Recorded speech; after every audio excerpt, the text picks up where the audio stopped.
ਸਤਨਾਮ ਸ਼੍ਰੀ ਵਾਹਿਗੁਰੂ।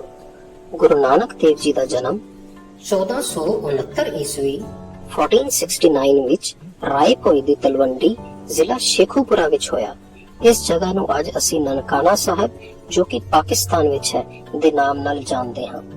ਉਹਨਾਂ ਦੇ ਪਿਤਾ ਮਹਿਤਾ ਕਾਲੂ ਜੀ, ਮਾਤਾ ਤ੍ਰਿਪਤਾ ਜੀ ਅਤੇ ਵੱਡੀ ਭੈਣ ਬੇਬੇ ਨਾਨਕੀ ਸਨ।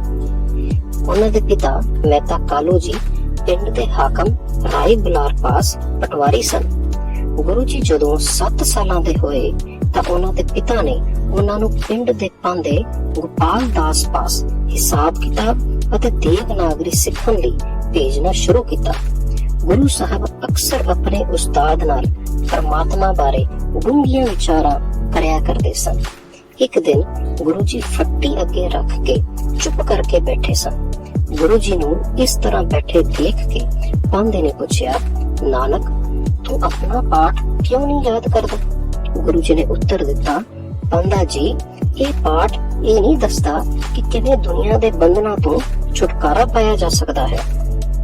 ਪਾਂਦੇ ਨੇ ਕਿਹਾ, ਨਾਨਕ, ਮੈਂ ਤਾਂ ਗਿਣਤੀ ਮਿੰਤੀ ਵਾਲੀ ਹੀ ਪੜ੍ਹਾਈ ਸਿੱਖੀ ਹੈ ਅਤੇ ਇਹ ਹੀ ਸਿਖਾਉਂਦਾ ਆ ਰਿਹਾ ਹਾਂ।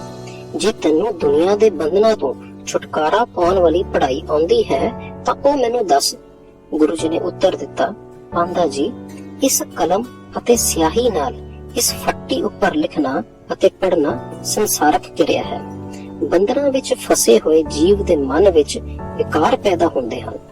ਸੱਚੀ ਲਿਖਾਈ ਪੜ੍ਹਾਈ ਨਾਲ ਇਸ ਦੁਨੀਆ ਦੇ ਬੰਧਨਾਂ ਤੋਂ ਮੋਹ ਟੁੱਟਦਾ ਹੈ ਅਤੇ ਮਨ ਵਿਕਾਰਾਂ ਤੋਂ ਛੁੱਟਦਾ ਹੈ। ਮਨ ਦੇ ਨਿਰਮਲ ਹੋਣ ਉਪਰੰਤ ਇਸ ਵਿੱਚ ਸ਼ੁਭ ਵਿਚਾਰ ਉਪਜਦੇ ਹਨ। ਉਹ ਸੱਚੀ ਪੜ੍ਹਾਈ ਇਸ ਦੁਨੀਆ ਨੂੰ ਪੈਦਾ ਕਰਨ ਵਾਲੇ ਅਤੇ ਇਸ ਦੀ ਦੇਖਭਾਲ ਕਰਨ ਵਾਲੇ ਦੀ ਉਸਤਤ ਵੱਲ ਪ੍ਰੇਰਦੀ ਹੈ। ਉਸ ਦੇ ਗੁਣ ਗਾਉਣ ਨਾਲ ਤਨ ਮਨ ਸੁਖੀ ਹੁੰਦਾ ਹੈ ਅਤੇ ਮਨ ਵਿੱਚੋਂ ਜਨਮ ਮਰਨ ਦਾ ਡਰ ਸਦਾ ਲਈ ਦੂਰ ਹੋ ਜਾਂਦਾ ਹੈ। ਪਾਂਦੇ ਨੇ ਕਿਹਾ, ਹੇ ਨਾਨਕ, ਜੋ ਕੁਝ ਮੈਨੂੰ ਆਉਂਦਾ ਸੀ ਉਹ ਮੈਂ ਤੈਨੂੰ ਦੱਸ ਦਿੱਤਾ। ਇਹ ਸੱਚੀ ਪੜ੍ਹਾਈ ਮੈਨੂੰ ਨਹੀਂ ਆਉਂਦੀ, ਮੈਂ ਇਹ ਨਹੀਂ ਪੜ੍ਹਾ ਸਕਦਾ। ਇਸ ਤਰ੍ਹਾਂ ਸਮਾਂ ਬੀਤਦਾ ਗਿਆ। ਗੁਰੂ ਜੀ ਹੁਣ 13 ਸਾਲਾਂ ਦੇ ਹੋ ਗਏ ਸਨ। ਉਹਨਾਂ ਦੇ ਪਿਤਾ ਨੇ ਉਹਨਾਂ ਨੂੰ ਫਾਰਸੀ ਸਿੱਖਣ ਲਈ ਮੌਲਵੀ ਕੁਤਬਦੀਨ ਪਾਸ ਭੇਜਣਾ ਆਰੰਭ ਕੀਤਾ। ਇੱਕ ਦਿਨ ਗੁਰੂ ਜੀ ਮੌਲਵੀ ਨੂੰ ਪੁੱਛਿਆ, ਇਹਨਾਂ ਅਲਫ ਬੇ ਆਦਿ ਅੱਖਰਾਂ ਦੇ ਕੀ ਅਰਥ ਹਨ? ਮੌਲਵੀ ਪਾਸੋਂ ਇਸ ਤਰ੍ਹਾਂ ਦਾ ਸਵਾਲ ਪਹਿਲਾਂ ਕਦੇ ਕਿਸੇ ਪੁੱਛਿਆ ਨਹੀਂ ਸੀ। ਉਸ ਨੂੰ ਕੋਈ ਉੱਤਰ ਨਾ ਸੁਝਿਆ ਤਾਂ ਉਸਨੇ ਕਿਹਾ, ਨਾਨਕ, ਤੂੰ ਹੀ ਦੱਸ ਇਹਨਾਂ ਦੇ ਕੀ ਅਰਥ ਹਨ। ਗੁਰੂ ਜੀ ਨੇ ਮੌਲਵੀ ਨੂੰ ਹਲਫ ਤੋਂ ਇਹ ਤੱਕ ਦੇ ਸਾਰੇ ਅੱਖਰਾਂ ਦੇ ਅਰਥ ਪਰਮਾਤਮਾ ਦੀ ਉਸਤਤ ਵਿੱਚ ਸੁਣਾ ਦਿੱਤੇ। ਗੁਰੂ ਜੀ ਪਾਸੋਂ ਅੱਖਰਾਂ ਦੇ ਅਰਥ ਸੁਣ ਕੇ ਮੌਲਵੀ ਨੇ ਸਮਝ ਲਿਆ ਕਿ ਵਿਚਾਰ ਕੀਤਾ ਜਾਵੇ ਤਾਂ ਇਹ ਦੁਨਿਆਵੀ ਪੜ੍ਹਾਈ ਪਰਮਾਤਮਾ ਦੀਆਂ ਸਿਫਤਾਂ ਹਨ। ਸਿਫਤਾਂ ਦਾ ਵਿਚਾਰਨਾ ਹੀ ਸੱਚੀ ਪੜ੍ਹਾਈ ਹੈ। ਗੁਰੂ ਸਾਹਿਬ ਦੇ ਮੁੱਢਲੇ ਜੀਵਨ ਤੋਂ ਅਸੀਂ ਸਮਝਿਆ ਕਿ ਗੁਰੂ ਸਾਹਿਬ ਜਿੱਥੇ ਦੁਨਿਆਵੀ ਪੜ੍ਹਾਈ ਤੇ ਜ਼ੋਰ ਦਿੰਦੇ ਸਨ, ਉੱਥੇ ਹੀ ਅਧਿਆਤਮਕ ਪੜ੍ਹਾਈ ਨੂੰ ਵੀ ਪੂਰਾ ਸਮਾਂ ਦਿੰਦੇ ਸਨ। ਜੇ ਅਸੀਂ ਵੀ ਅੱਜ ਅੱਛੇ ਸਮਾਜ ਦੀ ਸਿਰਜਣਾ ਕਰਨਾ ਚਾਹੁੰਦੇ ਹਾਂ ਤਾਂ ਸਾਨੂੰ ਵੀ ਆਪਣੇ ਬੱਚਿਆਂ ਨੂੰ ਜਿੱਥੇ ਉੱਚ ਕੋਟੀ ਦੀ ਸੰਸਾਰਕ ਪੜ੍ਹਾਈ ਦਿਵਾਣੀ ਹੈ, ਉਸ ਦੇ ਨਾਲ ਨਾਲ ਆਪ ਅਤੇ ਆਪਣੇ ਪਰਿਵਾਰ ਨੂੰ ਗੁਰੂ ਇਤਿਹਾਸ ਅਤੇ ਗੁਰਬਾਣੀ ਦੇ ਨਾਲ ਜੋੜ ਕੇ ਰੱਖਣਾ ਹੈ, ਤਾਂ ਕਿ ਅਸੀਂ ਸਮਝ ਸਕੀਏ ਕਿ ਗੁਰੂ ਆਸ਼ੀ ਅਨੁਸਾਰ ਜੀਵਨ ਜੁਗਤ ਕੀ ਹੈ। ਇਹ ਮੋਬਾਈਲ ਐਪਲੀਕੇਸ਼ਨ ਇਸੇ ਉਦੇਸ਼ ਨੂੰ ਮੁੱਖ ਰੱਖ ਕੇ ਇੱਕ ਛੋਟਾ ਜਿਹਾ ਉਪਰਾਲਾ ਹੈ।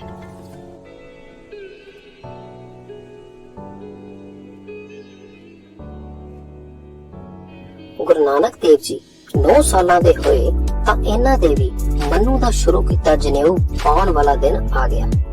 ਪੰਡਿਤ ਹਰਦਿਆਲ ਆਪਣਾ ਪੂਜਾ ਪਾਠ ਕਰਕੇ ਜਦੋਂ ਗੁਰੂ ਜੀ ਦੇ ਗਲੇ ਵਿੱਚ ਜਨੇਊ ਪਾਉਣ ਲੱਗਾ ਤਾਂ ਗੁਰੂ ਨਾਨਕ ਨੇ ਉਸ ਨੂੰ ਰੋਕ ਦਿੱਤਾ ਅਤੇ ਪੁੱਛਿਆ, ਪੰਡਿਤ ਜੀ, ਇਸ ਸੂਤਰ ਨੂੰ ਗਲੇ ਵਿੱਚ ਪਾਉਣ ਦਾ ਕੀ ਲਾਭ ਹੈ? ਇਸ ਨਾਲ ਕਿਹੜੀ ਪਦਵੀ ਮਿਲਦੀ ਹੈ? ਇਸ ਦੇ ਪਾਉਣ ਨਾਲ ਕਿਹੜੇ ਧਰਮ ਦੇ ਕਰਮਾਂ ਵਿੱਚ ਵਾਧਾ ਹੁੰਦਾ ਹੈ ਜਿਹੜੇ ਇਸ ਦੇ ਪਾਉਣ ਤੋਂ ਬਿਨਾਂ ਨਹੀਂ ਹੁੰਦੇ? ਪੰਡਿਤ ਹਰਦਿਆਲ ਨੇ ਉੱਤਰ ਦਿੱਤਾ, ਹੇ ਨਾਨਕ, ਇਸ ਦੇ ਪਾਉਣ ਨਾਲ ਆਤਮਕ ਜਨਮ ਹੁੰਦਾ ਹੈ। ਇਸ ਦੇ ਪਾਉਣ ਉਪਰੰਤ ਰਸੋਈ ਵਿੱਚ ਜਾਣ ਦੀ ਖੁੱਲ੍ਹ ਹੋ ਜਾਂਦੀ ਹੈ। ਇਸ ਦੇ ਪਾਉਣ ਪਿੱਛੋਂ ਧਰਮ ਦੇ ਸੰਸਾਰੀ ਰੀਤੀ ਰਿਵਾਜਾਂ ਵਿੱਚ ਸ਼ਾਮਲ ਹੋਣ ਦੀ ਆਜ਼ਾਦੀ ਹੁੰਦੀ ਹੈ। ਇਸ ਦੇ ਪਾਉਣ ਤੋਂ ਬਿਨਾਂ ਕਸ਼ਤਰੀ ਅਤੇ ਬ੍ਰਾਹਮਣ ਅਪਵਿੱਤਰ ਰਹਿੰਦੇ ਹਨ। ਜਿਸ ਕਾਰਨ ਉਹ ਧਰਮ ਦੇ ਕਰਮਾਂ ਵਿੱਚ ਹਿੱਸਾ ਨਹੀਂ ਲੈ ਸਕਦੇ। ਆਪਣੇ ਬਜ਼ੁਰਗਾਂ ਦੇ ਸ਼ਰਾਧ ਕਰਨ ਦਾ ਵੀ ਹੱਕ ਨਹੀਂ ਰੱਖਦੇ, ਜਿਸ ਕਾਰਨ ਉਹਨਾਂ ਦੇ ਪਿੱਤਰ ਪਰਲੋਕ ਵਿੱਚ ਭੁੱਖ ਪਿਆਸ ਨਾਲ ਦੁਖੀ ਰਹਿੰਦੇ ਹਨ। ਗੁਰੂ ਨਾਨਕ ਨੇ ਅੱਗੋਂ ਪੁੱਛਿਆ, ਜੇ ਜਨੇਊ ਪਾਉਣ ਨਾਲ ਆਤਮਕ ਜਨਮ ਹੁੰਦਾ ਹੈ ਤਾਂ ਇਹ ਜਨੇਊ ਆਤਮਾ ਨੂੰ ਪਾਉਣਾ ਚਾਹੀਦਾ ਹੈ। ਇਹ ਸੂਤਰ ਪਾਉਣ ਦਾ ਕੀ ਲਾਭ ਜੇ ਪਾਉਣ ਵਾਲਾ ਪਹਿਲਾਂ ਦੀ ਤਰ੍ਹਾਂ ਝੂਠ ਬੋਲਦਾ ਰਹੇ, ਚੁਗਲੀਆਂ ਕਰਦਾ ਰਹੇ ਅਤੇ ਚੰਡਾਲਾਂ ਵਾਲੇ ਕੰਮਕਾਰ ਕਰਦਾ ਰਹੇ, ਜਿਵੇਂ ਜਨੇਊ ਪਾਉਣ ਵਾਲਾ ਪੰਡਿਤ ਆਪ ਕਰਦਾ ਹੈ। ਜਨੇਊ ਤਾਂ ਇਸ ਤਰ੍ਹਾਂ ਦਾ ਹੋਵੇ ਜਿਸ ਦੇ ਪਾਉਣ ਨਾਲ ਮਨ ਵਿੱਚ ਦਇਆ ਉਪਜੇ, ਸੰਤੋਖੀ ਬਣੇ, ਜਤ ਰੱਖੇ ਅਤੇ ਸੱਚੇ ਵਿਹਾਰ ਕਰੇ। ਪੰਡਿਤ ਜੀ, ਜੇ ਆਪ ਦੇ ਪਾਸ ਇਸ ਤਰ੍ਹਾਂ ਦਾ ਜਨੇਊ ਹੈ ਤਾਂ ਮੈਂ ਪਾਉਣ ਲਈ ਤਿਆਰ ਹਾਂ। ਇਸ ਤਰ੍ਹਾਂ ਦਾ ਜਨੇਊ ਨਾ ਟੁੱਟੇਗਾ, ਨਾ ਗੰਦਾ ਹੋਵੇਗਾ ਅਤੇ ਨਾ ਹੀ ਸਰੀਰ ਦੇ ਜਲਾਉਣ ਸਮੇਂ ਅੱਗ ਵਿੱਚ ਜਲੇਗਾ। ਉਹ ਸੱਚਾ ਜਨੇਊ ਸਦਾ ਹੀ ਸਰੀਰ ਦੇ ਨਾਲ ਰਹੇਗਾ, ਸਰੀਰ ਦੇ ਜਲਾਉਣ ਉਪਰੰਤ ਵੀ ਆਦਮੀ ਦੇ ਨਾਲ ਜਾਵੇਗਾ। ਪੰਡਿਤ ਹਰਦਿਆਲ ਨੇ ਗੁਰੂ ਜੀ ਨੂੰ ਹੋਰ ਸਮਝਾਉਣ ਦੀ ਕੋਸ਼ਿਸ਼ ਕਰਦਿਆਂ ਕਿਹਾ, हे ਨਾਨਕ, ਇਹ ਜਨੇਊ ਅਸੀਂ ਅੱਜ ਪਹਿਲੀ ਵਾਰੀ ਸ਼ੁਰੂ ਨਹੀਂ ਕਰਨ ਲੱਗੇ, ਇਹ ਤਾਂ ਪੁਰਾਣੀ ਰੀਤ ਚਲੀ ਆ ਰਹੀ ਹੈ। ਤੇਰੇ ਨਾਲੋਂ ਪਹਿਲਾਂ ਕਦੇ ਕਿਸੇ ਨਾ ਨਹੀਂ ਕੀਤੀ। ਗੁਰੂ ਨਾਨਕ ਨੇ ਜਨੇਊ ਦੀ ਰੀਤ ਪਿੱਛੇ ਬ੍ਰਾਹਮਣਾਂ ਦੇ ਖਾਨ ਦਾ ਬਾਜ ਖੋਲਣ ਲਈ ਸ਼ਲੋਕ ਉਚਾਰਿਆ। ਤਗ ਕਪਾ ਕਤੀਏ ਬਾਮਨ ਵੱਟੇ ਆਏ, ਕੋ ਬੱਕਰਾ ਰਿਨ ਖਾਇਆ, ਸਭ ਕੋ ਆਖੇ ਪਾਏ। ਪੰਡਿਤ ਹਰਦਿਆਲ ਨੂੰ ਇਸ ਸ਼ਲੋਕ ਦੀ ਸਮਝ ਪੈ ਗਈ ਅਤੇ ਯਕੀਨ ਹੋ ਗਿਆ ਕਿ ਗੁਰੂ ਜੀ ਨੇ ਇਹ ਕਪਾਹ ਦਾ ਧਾਗਾ ਗਲ ਵਿੱਚ ਨਹੀਂ ਪਾਉਣਾ। ਉਸਨੇ ਇਹ ਵੀ ਦੇਖ ਲਿਆ ਕਿ ਜੇ ਆਮ ਲੋਕਾਂ ਨੂੰ ਗੁਰੂ ਦੇ ਕਹਿਣ ਦੀ ਸਮਝ ਪੈ ਗਈ ਤਾਂ ਉਹਨਾਂ ਵੀ ਜਨੇਊ ਪਾਉਣਾ ਬੰਦ ਕਰ ਦੇਣਾ ਸੀ। ਉਹਨਾਂ ਪਾਸੋਂ ਵੀ ਬ੍ਰਾਹਮਣਾਂ ਨੂੰ ਬੱਕਰੇ ਅਤੇ ਹੋਰ ਚੜਾਵਾ ਇਸ ਰਸਮ ਦੇ ਕਰਨ ਦਾ ਨਹੀਂ ਮਿਲਣਾ। ਇਸ ਡਰ ਦੇ ਮਾਰੇ ਉਸਨੇ ਜਨੇਊ ਆਪਣੇ ਥੈਲੇ ਵਿੱਚ ਪਾਇਆ ਅਤੇ ਘਰ ਨੂੰ ਪਰਤ ਗਿਆ। ਇਸ ਸਾਖੀ ਤੋਂ ਅਸੀਂ ਸਮਝਿਆ ਕਿ ਗੁਰੂ ਸਾਹਿਬ ਐਸੇ ਕਿਸੇ ਭੇਖ ਵਿੱਚ ਵਿਸ਼ਵਾਸ ਨਹੀਂ ਰੱਖਦੇ ਜੋ ਸਾਡੀ ਆਤਮਾ ਦਾ ਸਾਥੀ ਨਾ ਬਣ ਸਕੇ। ਇਸੇ ਲਈ ਹਰ ਸਿੱਖ ਵਾਸਤੇ ਬਾਣੀ ਅਤੇ ਬਾਣਾ ਦੋਨਾਂ ਨੂੰ ਸੰਭਾਲ ਕੇ ਰੱਖਣਾ ਲਾਜ਼ਮੀ ਹੈ। ਜੇ ਅਸੀਂ ਬਾਣੀ ਨੂੰ ਵਿਸਾਰ ਦਈਏ ਤੇ ਬਾਕੀ ਸਭ ਭੇਖ ਹੀ ਰਹਿ ਜਾਂਦਾ ਹੈ ਜੋ ਗੁਰੂ ਨੂੰ ਨਹੀਂ ਪਾਉਂਦਾ।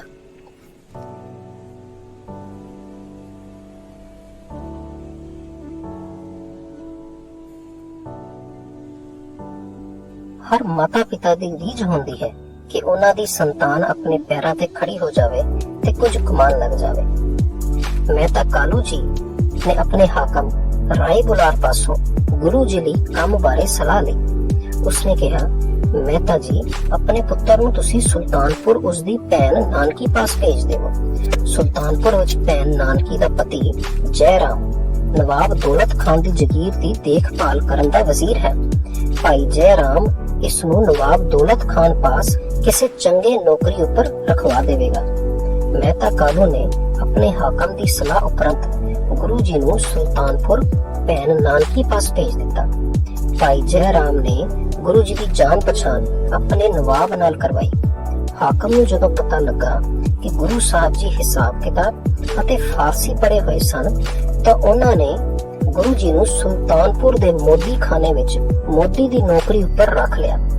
ਮੋਦੀ ਖਾਨਾ ਇੱਕ ਬਹੁਤ ਵੱਡਾ ਰਾਸ਼ਨ ਦਾ ਸਟੋਰ ਸੀ, ਜਿਸ ਵਿੱਚ ਹਾਕਮ ਦੀ ਜ਼ਮੀਨ ਵਿੱਚ ਖੇਤੀ ਕਰਨ ਵਾਲੇ ਕਿਸਾਨ ਟੈਕਸ ਵਜੋਂ ਜ਼ਮੀਨ ਵਿੱਚ ਪੈਦਾ ਕੀਤੀ ਫਸਲ ਦਾ ਕੁਝ ਹਿੱਸਾ ਮੋਦੀ ਖਾਨੇ ਵਿੱਚ ਜਮ੍ਹਾਂ ਕਰਵਾਉਂਦੇ ਸਨ। ਮੋਦੀ ਉਸ ਇਕੱਠੀ ਹੋਈ ਜਿਨਸ ਨੂੰ ਫੌਜ ਦੇ ਲੰਗਰ ਨੂੰ ਭੇਜਦਾ ਸੀ। ਜਿਹੜੀ ਫਾਲਤੂ ਹੋਵੇ ਉਸ ਨੂੰ ਵੇਚ ਕੇ ਪੈਸੇ ਸਰਕਾਰੀ ਖਜ਼ਾਨੇ ਵਿੱਚ ਜਮ੍ਹਾਂ ਕਰਵਾਉਂਦਾ ਸੀ। ਇਸ ਲਈ ਮੋਦੀ ਦਾ ਕੰਮ ਕਾਫੀ ਜ਼ਿੰਮੇਵਾਰੀ ਦਾ ਸੀ। ਮੋਦੀ ਨੂੰ ਹਰ ਮਹੀਨੇ ਦੀ ਵਿਕਰੀ ਦਾ ਕੁਝ ਹਿੱਸਾ ਮਿਲਦਾ ਸੀ। ਗੁਰੂ ਜੀ ਨੇ ਮੋਦੀ ਦਾ ਕੰਮ ਸੰਭਾਲਣ ਪਿੱਛੋਂ ਭਾਈ ਮਰਦਾਨੇ ਨੂੰ ਆਪਣੇ ਪਾਸ ਬੁਲਾ ਲਿਆ। ਉਹਨਾਂ ਦੋਹਾਂ ਦਾ ਹਰ ਰੋਜ਼ ਦਾ ਨੇਮ ਬਣ ਗਿਆ ਸੀ ਕਿ ਸਵੇਰੇ ਉੱਠ ਕੇ ਵਹੀ ਨਦੀ ਵਿੱਚ ਇਸ਼ਨਾਨ ਕਰਨਾ, ਸੱਚੇ ਮਾਲਕ ਦੀ ਉਸਤਤ ਕਰਨੀ ਅਤੇ ਫਿਰ ਮੋਦੀ ਖਾਨੇ ਆ ਜਾਣਾ। ਗੁਰੂ ਜੀ ਪਾਸੋਂ ਜਿਹੜਾ ਵੀ ਸੌਦਾ ਲੈਣ ਆਉਂਦਾ ਉਸ ਨੂੰ ਘੱਟ ਦੀ ਥਾਂ ਵੱਧ ਹੀ ਤੋਲ ਕੇ ਦਿੰਦੇ। ਜਿਹੜਾ ਕਿਸਾਨ ਖੇਤੀਬਾੜੀ ਦਾ ਟੈਕਸ ਦੇਣ ਲਈ ਜਿਨਸ ਲੈ ਕੇ ਆਉਂਦਾ ਉਸ ਪਾਸੋਂ ਵੱਧ ਲੈਣ ਦੀ ਕੋਈ ਕੋਸ਼ਿਸ਼ ਨਾ ਕਰਦੇ। ਕੋਈ ਲੋੜਵੰਦ ਗਰੀਬ ਜਾਂ ਫਕੀਰ ਆਉਂਦਾ ਤਾਂ ਉਸ ਦੀ ਲੋੜ ਪੂਰੀ ਕਰ ਦਿੰਦੇ। ਇਸ ਤਰ੍ਹਾਂ ਦਾ ਵਿਹਾਰ ਕਰਦੇ ਹੋਏ ਵੀ ਹਰ ਮਹੀਨੇ ਹਿਸਾਬ ਕਰਨ ਪਿੱਛੋਂ ਗੁਰੂ ਜੀ ਨੂੰ ਕੁਝ ਨਾ ਕੁਝ ਬਚ ਹੀ ਜਾਂਦਾ। ਹਰ ਕੋਈ ਮੋਦੀ ਖਾਨੇ ਆਉਣ ਵਾਲਾ ਖੁਸ਼ ਹੋ ਕੇ ਵਾਪਸ ਜਾਂਦਾ। ਸਭ ਤੋਂ ਵੱਧ ਨਵਾਬ ਦੌਲਤ ਖਾਨ ਗੁਰੂ ਜੀ ਦੀ ਇਮਾਨਦਾਰੀ ਨਾਲ ਕੰਮ ਕਰਨ ਉੱਪਰ ਖੁਸ਼ ਸੀ। ਜਿਸ ਪਾਸ ਕਦੇ ਕਿਸੇ ਨੇ ਜਾ ਕੇ ਮੋਦੀ ਦੀ ਸ਼ਿਕਾਇਤ ਨਹੀਂ ਕੀਤੀ ਸੀ, ਜਿਵੇਂ ਕਿ ਪਹਿਲੇ ਮੋਦੀਆਂ ਦੇ ਘੱਟ ਵੱਧ ਤੋਲਣ ਦੀ ਅਤੇ ਹੋਰ ਹੇਰਾ ਫੇਰੀ ਦੀ ਸ਼ਿਕਾਇਤ ਹੁੰਦੀ ਰਹਿੰਦੀ ਸੀ। ਇਹ ਕਿਹਾ ਜਾਂਦਾ ਹੈ ਕਿ ਗੁਰੂ ਸਾਹਿਬ ਗਰੀਬਾਂ ਨੂੰ ਜਦੋਂ ਦਿੰਦੇ ਸੀ ਤਾਂ 13 ਕਹਿ ਕੇ ਦਿੰਦੇ ਸੀ। ਗੁਰੂ ਜੀ ਨੂੰ ਜਦੋਂ ਕਿਸੇ ਨੇ ਪੁੱਛਿਆ, ਨਾਨਕ ਅਸੀਂ ਤੈਨੂੰ ਮੋਦੀ ਖਾਨੇ ਵਿੱਚੋਂ ਗਰੀਬਾਂ ਦੀਆਂ ਝੋਲੀਆਂ ਭਰਦੇ ਦੇਖਦੇ ਹਾਂ, ਫਿਰ ਵੀ ਮੋਦੀ ਖਾਨੇ ਨੂੰ ਘਾਟਾ ਕਿਉਂ ਨਹੀਂ ਪੈਂਦਾ? ਅੱਗੋਂ ਗੁਰੂ ਜੀ ਉੱਤਰ ਦਿੰਦੇ, ਮੈਨੂੰ ਇਹ ਮੋਦੀ ਦਾ ਕੰਮ ਉਸ ਮਾਲਕ ਨੇ ਦਿੱਤਾ ਹੈ ਜਿਸ ਨੇ ਇਹ ਗਰੀਬ ਪੈਦਾ ਕੀਤੇ ਹਨ। ਮੈਂ ਇਹ ਉਸ ਦਾ ਕੰਮ ਸਮਝ ਕੇ ਨਿਭਾਉਂਦਾ ਹਾਂ, ਫਿਰ ਘਾਟਾ ਕਿਵੇਂ ਪੈ ਸਕਦਾ ਹੈ? ਇਸ ਸਾਖੀ ਤੋਂ ਅਸੀਂ ਸਮਝਿਆ ਕਿ ਗੁਰੂ ਸਾਹਿਬ ਸਾਨੂੰ ਨਾ ਕੇਵਲ ਇਮਾਨਦਾਰੀ ਨਾਲ ਵਪਾਰ ਕਰਨਾ ਸਿਖਾਉਂਦੇ ਨੇ, ਬਲਕਿ ਆਪਣੀ ਕਮਾਈ ਵਿੱਚੋਂ ਗਰੀਬਾਂ ਜਾਂ ਲੋੜਵੰਦਾਂ ਦੀਆਂ ਜ਼ਰੂਰਤਾਂ ਵੀ ਪੂਰੀਆਂ ਕਰਨ ਦੇ ਪੂਰਨ ਪਾਉਂਦੇ ਨੇ। ਜੇ ਅਸੀਂ ਵੀ ਆਪਣੇ ਆਪ ਨੂੰ ਗੁਰੂ ਦੇ ਸਿੱਖ ਅਖਵਾਉਂਦੇ ਹਾਂ ਤਾਂ ਫਿਰ ਸਾਨੂੰ ਵੀ ਹੱਕ ਦੀ ਕਮਾਈ ਕਰਨੀ ਚਾਹੀਦੀ ਹੈ ਅਤੇ ਲੋੜਵੰਦਾਂ ਜਾਂ ਸਿੱਖੀ ਦੇ ਪ੍ਰਚਾਰ ਵਾਸਤੇ ਦਸਵੰਧ ਜ਼ਰੂਰ ਕੱਢਣਾ ਚਾਹੀਦਾ ਹੈ।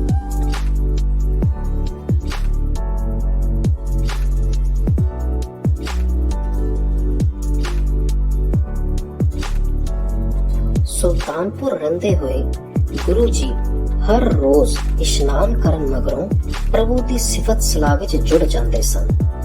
ਜਦੋਂ ਭਾਈ ਮਰਦਾਨਾ ਜੀ ਰਬਾਬ ਛੇੜਦੇ ਤਾਂ ਜੰਗਲ ਵਿੱਚ ਮੰਗਲ ਹੋ ਜਾਂਦਾ।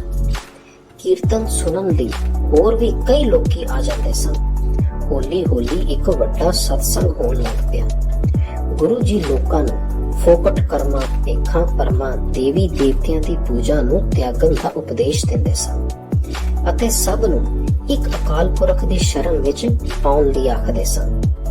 ਉਹ ਲੋਕਾਂ ਨੂੰ ਸਮਝਾਉਂਦੇ ਕਿ ਪ੍ਰਭੂ ਨਾਲ ਜੁੜੇ ਰਹਿਣ ਦਾ ਇੱਕੋ ਇੱਕ ਵਸੀਲਾ ਉਸ ਦੀ ਸਿਫਤ ਸਲਾਹ ਕਰਨਾ ਹੈ ਅਤੇ ਖਲਕਤ ਵਿੱਚੋਂ ਖਾਲਕ ਦੇ ਦਰਸ਼ਨ ਕਰਨੇ ਹਨ। ਖਲਕਤ ਦੀ ਸੇਵਾ ਹੀ ਪ੍ਰਭੂ ਦੀ ਸੇਵਾ ਹੈ। ਗੁਰੂ ਜੀ ਦੇ ਇਸ ਪ੍ਰਚਾਰ ਕਰਕੇ ਬਹੁਤ ਸਾਰੇ ਲੋਕਾਂ ਨੇ ਵਿਖਾਵੇ ਦੇ ਧਰਮ ਨੂੰ ਤਿਆਗ ਦਿੱਤਾ ਅਤੇ ਗੁਰੂ ਜੀ ਦੇ ਦੱਸੇ ਮਾਰਗ ਉੱਤੇ ਤੁਰਨ ਲੱਗ ਪਏ। ਇਨ੍ਹਾਂ ਲੋਕਾਂ ਵਿੱਚ ਮਲਸੀਹਾਂ ਦਾ ਨੰਬਰਦਾਰ ਭਾਈ ਭਗੀਰਥ ਵੀ ਸੀ। ਉਸਨੇ ਦੁਰਗਾ ਦੀ ਪੂਜਾ ਛੱਡ ਦਿੱਤੀ ਅਤੇ ਗੁਰੂ ਜੀ ਦਾ ਸਿੱਖ ਬਣ ਗਿਆ। ਇੱਕ ਦਿਨ ਇੱਕ ਬ੍ਰਾਹਮਣ ਆਪ ਜੀ ਕੋਲ ਆਇਆ। ਉਸਨੇ ਬੇਨਤੀ ਕੀਤੀ ਕਿ ਉਹ ਰੁਪਏ ਪੈਸੇ ਹੱਥੋਂ ਬਹੁਤ ਤੰਗ ਹੈ ਅਤੇ ਆਪਣੀ ਜਵਾਨ ਧੀ ਦਾ ਵਿਆਹ ਕਰਨ ਤੋਂ ਵੀ ਅਸਮਰਥ ਹੈ। ਗੁਰੂ ਜੀ ਨੇ ਭਾਈ ਭਗੀਰਥ ਜੀ ਨੂੰ ਲਾਹੌਰ ਭੇਜਿਆ ਤਾਂ ਜੋ ਉਹ ਵਿਆਹ ਲਈ ਜ਼ਰੂਰੀ ਸਮਾਨ ਲੈ ਆਵੇ। ਜਦੋਂ ਭਾਈ ਭਗੀਰਥ ਜੀ ਸਮਾਨ ਲੈ ਆਏ ਤਾਂ ਉਸ ਗਰੀਬ ਬ੍ਰਾਹਮਣ ਦੀ ਧੀ ਦਾ ਵਿਆਹ ਕਰ ਦਿੱਤਾ ਗਿਆ। ਲਾਹੌਰ ਵਿੱਚ ਭਾਈ ਭਗੀਰਥ ਜੀ ਇੱਕ ਵਪਾਰੀ ਮਨਸੁਖ ਨੂੰ ਜਾ ਕੇ ਮਿਲੇ ਸਨ। ਮਨਸੁਖ ਸੰਸਾਰੀ ਵਸਤਾਂ ਨਾਲ ਮੋਹ ਪਿਆਰ ਕਰਨ ਵਾਲਾ ਬੰਦਾ ਸੀ।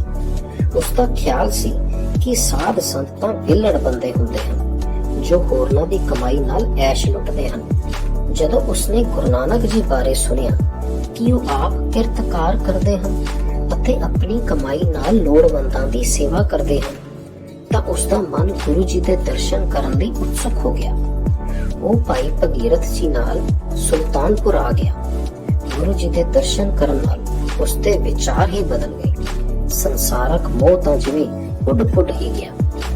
ਪਰ ਗੁਰੂ ਜੀ ਦੇ ਕਹਿਣ ਉੱਤੇ ਉਹ ਮੁੜ ਕੇ ਲਾਹੌਰ ਆ ਗਿਆ ਅਤੇ ਵਪਾਰ ਕਰਨ ਲੱਗ ਪਿਆ। ਪਰ ਹੁਣ ਉਹ ਨਿਰਾ ਵਪਾਰੀ ਹੀ ਨਹੀਂ ਰਿਹਾ, ਸਗੋਂ ਗੁਰੂ ਜੀ ਦੀ ਸਿੱਖਿਆ ਨੂੰ ਪ੍ਰਚਾਰਨ ਵਾਲਾ ਗੁਰਸਿੱਖ ਬਣ ਗਿਆ ਸੀ। ਭਾਈ ਮਨਸੁਖ ਦੂਰ ਦੂਰ ਤੱਕ ਵਪਾਰ ਕਰਨ ਜਾਂਦਾ ਸੀ।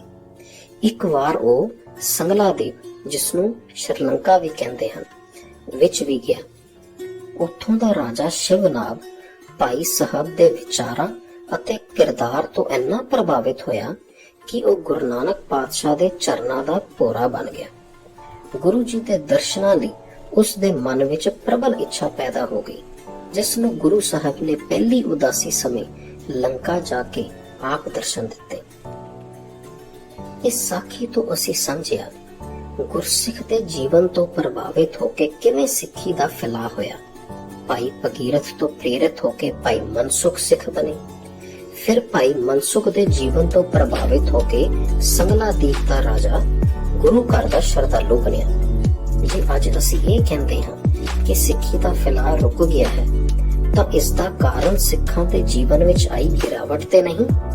ਇੱਕ ਸਿੱਖ ਦਾ ਜੀਵਨ ਹੀ ਪ੍ਰਚਾਰਕ ਕੇਂਦਰ ਹੋਣਾ ਚਾਹੀਦਾ ਹੈ, ਜਿਸ ਤੋਂ ਪ੍ਰਭਾਵਿਤ ਹੋ ਕੇ ਦੂਸਰੇ ਆਪਣੇ ਆਪ ਸਿੱਖੀ ਵੱਲ ਖਿੱਚੇ ਚਲੇ ਆਣ।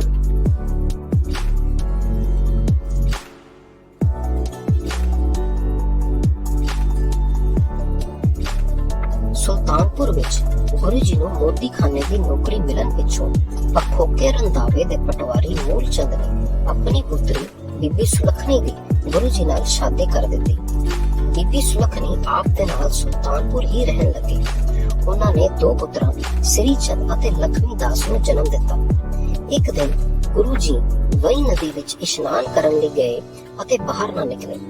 ਭਾਈ ਮਰਦਾਨਾ ਉਡੀਕ ਕੇ ਥੱਕ ਕੇ ਘਰ ਨੂੰ ਪਰਤ ਆਇਆ ਅਤੇ ਨਵਾਬ ਨੂੰ ਗੁਰੂ ਜੀ ਦੇ ਨਦੀ ਵਿੱਚੋਂ ਬਾਹਰ ਨਾ ਨਿਕਲਣ ਦੀ ਖਬਰ ਦਿੱਤੀ। ਨਵਾਬ ਨੇ ਆਪਣੇ ਆਦਮੀ ਗੁਰੂ ਜੀ ਦੀ ਭਾਲ ਲਈ ਭੇਜੇ, ਪਰ ਉਹਨਾਂ ਨੂੰ ਗੁਰੂ ਜੀ ਨਦੀ ਵਿੱਚ ਜਾਂ ਬਾਹਰ ਆਸੇ-ਪਾਸੇ ਕਿਧਰੇ ਨਾ ਮਿਲੇ। ਸ਼ਹਿਰ ਦੇ ਸਾਰੇ ਲੋਕਾਂ ਨੂੰ ਆਪਣੇ ਸਿਆਣੇ ਅਤੇ ਇਮਾਨਦਾਰ ਮੋਦੀ ਦੇ ਲਾਪਤਾ ਹੋਣ ਦਾ ਬਹੁਤ ਅਫਸੋਸ ਹੋਇਆ। ਇਸ ਘਟਨਾ ਤੋਂ ਤੀਜੇ ਦਿਨ ਕਿਸੇ ਨੇ ਗੁਰੂ ਜੀ ਨੂੰ ਕਬਰਿਸਤਾਨ ਵਿੱਚ ਬੈਠੇ ਦੇਖਿਆ। ਗੁਰੂ ਜੀ ਦੇ ਕਬਰਿਸਤਾਨ ਵਿੱਚ ਬੈਠੇ ਹੋਣ ਦੀ ਖਬਰ ਨਵਾਬ ਦੌਲਤ ਖਾਨ ਪਾਸ ਵੀ ਪੁੱਜ ਗਈ। ਉਸ ਸਮੇਂ ਸ਼ਹਿਰ ਦਾ ਵੱਡਾ ਕਾਜ਼ੀ ਨਵਾਬ ਪਾਸ ਹੀ ਖੜਾ ਸੀ। ਨਵਾਬ ਨੇ ਉਸ ਨੂੰ ਨਾਲ ਲਿਆ ਅਤੇ ਗੁਰੂ ਜੀ ਪਾਸ ਕਬਰਿਸਤਾਨ ਵਿੱਚ ਪੁੱਜ ਗਿਆ। ਉਹਨਾਂ ਆਪਣੇ ਕੰਨੀ ਗੁਰੂ ਜੀ ਨੂੰ ਕਹਿੰਦੇ ਸੁਣਿਆ, ਇੱਥੇ ਨਾ ਕੋਈ ਹਿੰਦੂ ਹੈ ਅਤੇ ਨਾ ਮੁਸਲਮਾਨ। ਉਹਨਾਂ ਨੂੰ ਬਹੁਤ ਹੈਰਾਨੀ ਹੋਈ। ਉਹਨਾਂ ਕਿਹਾ, ਹੇ ਨਾਨਕ, ਜੇ ਤੈਨੂੰ ਹਿੰਦੂਆਂ ਅਤੇ ਮੁਸਲਮਾਨਾਂ ਵਿੱਚ ਕੋਈ ਫਰਕ ਨਹੀਂ ਲੱਗਦਾ, ਸਾਰੇ ਇੱਕ ਖੁਦਾ ਦੇ ਪੈਦਾ ਕੀਤੇ ਲੱਗਦੇ ਹਨ, ਜੇ ਤੇਰਾ ਖਿਆਲ ਇਹ ਹੈ ਕਿ ਖੁਦਾ ਦੇ ਦਰਬਾਰ ਵਿੱਚ ਇਹਨਾਂ ਦੇ ਚੰਗੇ ਬੁਰੇ ਕਰਮ ਪਰਖ ਕੇ ਫੈਸਲੇ ਹੋਣਗੇ, ਤਾਂ ਤੂੰ ਸਾਡੇ ਨਾਲ ਖੁਦਾ ਦੇ ਘਰ ਮਸੀਤ ਵਿੱਚ ਖੁਦਾ ਦੀ ਭੇਜੀ ਨਮਾਜ਼ ਪੜ੍ਹਨ ਦੀ ਚੱਲ। ਗੁਰੂ ਜੀ ਨਵਾਬ ਦੇ ਕਹਿਣ ਉੱਪਰ ਉਹਨਾਂ ਨਾਲ ਮਸੀਤ ਅੰਦਰ ਚਲੇ ਗਏ। ਗੁਰੂ ਜੀ ਤੋਂ ਬਿਨਾਂ ਸਾਰੇ ਨਮਾਜ਼ੀ ਨਮਾਜ਼ ਪੜ੍ਹਨ ਲੱਗੇ।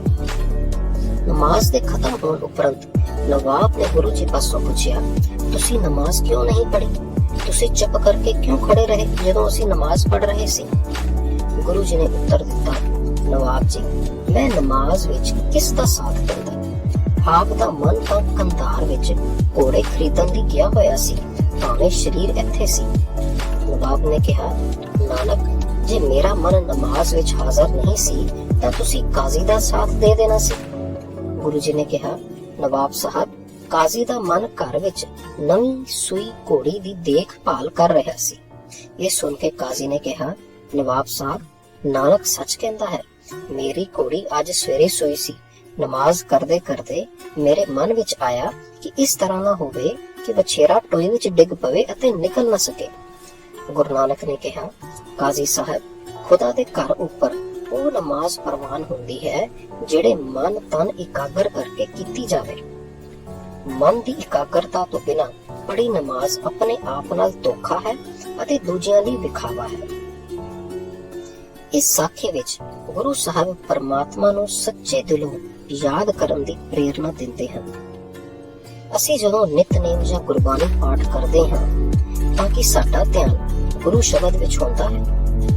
ਜੇ ਅਸੀਂ ਗੁਰਬਾਣੀ ਵਿਚਾਰ ਕੇ ਸਮਝਣ ਦੀ ਕੋਸ਼ਿਸ਼ ਨਹੀਂ ਕੀਤੀ ਕਿ ਗੁਰੂ ਸਾਹਿਬ ਸਾਨੂੰ ਕੀ ਸਿੱਖਿਆ ਦੇ ਰਹੇ ਨੇ ਤੇ ਸਿਰਫ ਤੋਤਾ ਰਟਨ ਹੀ ਕਰਦੇ ਗਏ, ਤਾਂ ਸਾਡਾ ਕਰਮ ਵੀ ਆਪਣੇ ਆਪ ਨਾਲ ਧੋਖਾ ਅਤੇ ਦੂਜਿਆਂ ਲਈ ਵਿਖਾਵਾ ਬਣ ਕੇ ਹੀ ਰਹਿ ਜਾਵੇਗਾ।